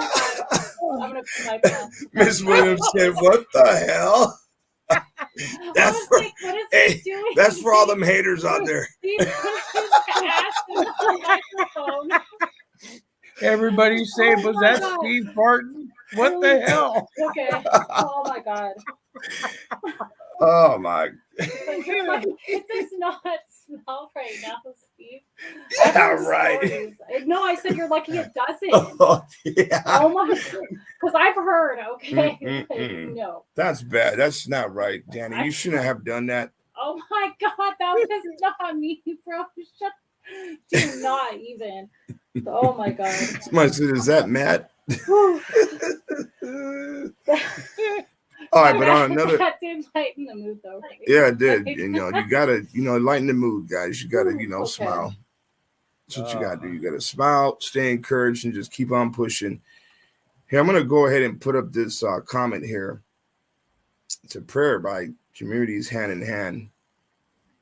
Before we're gonna end up ending the chat anyway. The live stream. It's already Steve, late. that wasn't very ladylike. Why did you do that? That's now you did that. I didn't do it. That was you all day. You're the one who said you want to see this new day. effect. How would you know that it was about to be me if you're the one who said that? Okay, so there we go. Boom. Like, Boom. oh man. Jewel City pushed the win out. Thank you, Luna. Okay, guys. So we're gonna go ahead and end it, but I'm gonna try the best I can to be live again tomorrow. And I'm gonna see About if what time, Steve? Man, you know what? I really don't want to put a time on it because what happened today. But how about we try it around? Let's do the afternoon, probably like around 2-3 o'clock in the afternoon. That way, people on the East Coast could join in as well. Right. Yeah. I'll be looking for. I'll be at work, but I'll be looking for it. Yeah. So that one was for all them haters out there.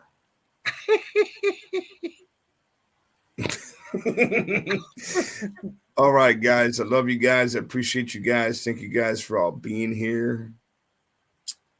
And yeah, we'll be live again tomorrow. Yo, so my email is right there on the bottom. You're welcome, Remy girl. AV.WATCHMEN@gmail.com. And thank you for being here, William. And not a problem, Steve. Thank you for having me. Yep. All right, guys. Appreciate you guys. I just posted my link for my channel in the chat. Oh, yeah. Sorry about that, guys. You guys go check out Danielle. There she is there. She just posted her link in the chat. Boom. There she is right there on the screen now.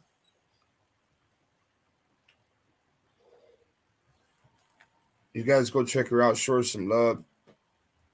Make sure to, subscribe. And she has a few videos there already. Yeah, and I appreciate the chat for being so kind and welcoming to me. For sure. All right, everybody, we're out of here.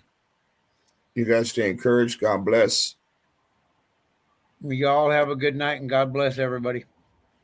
You too. Thank you.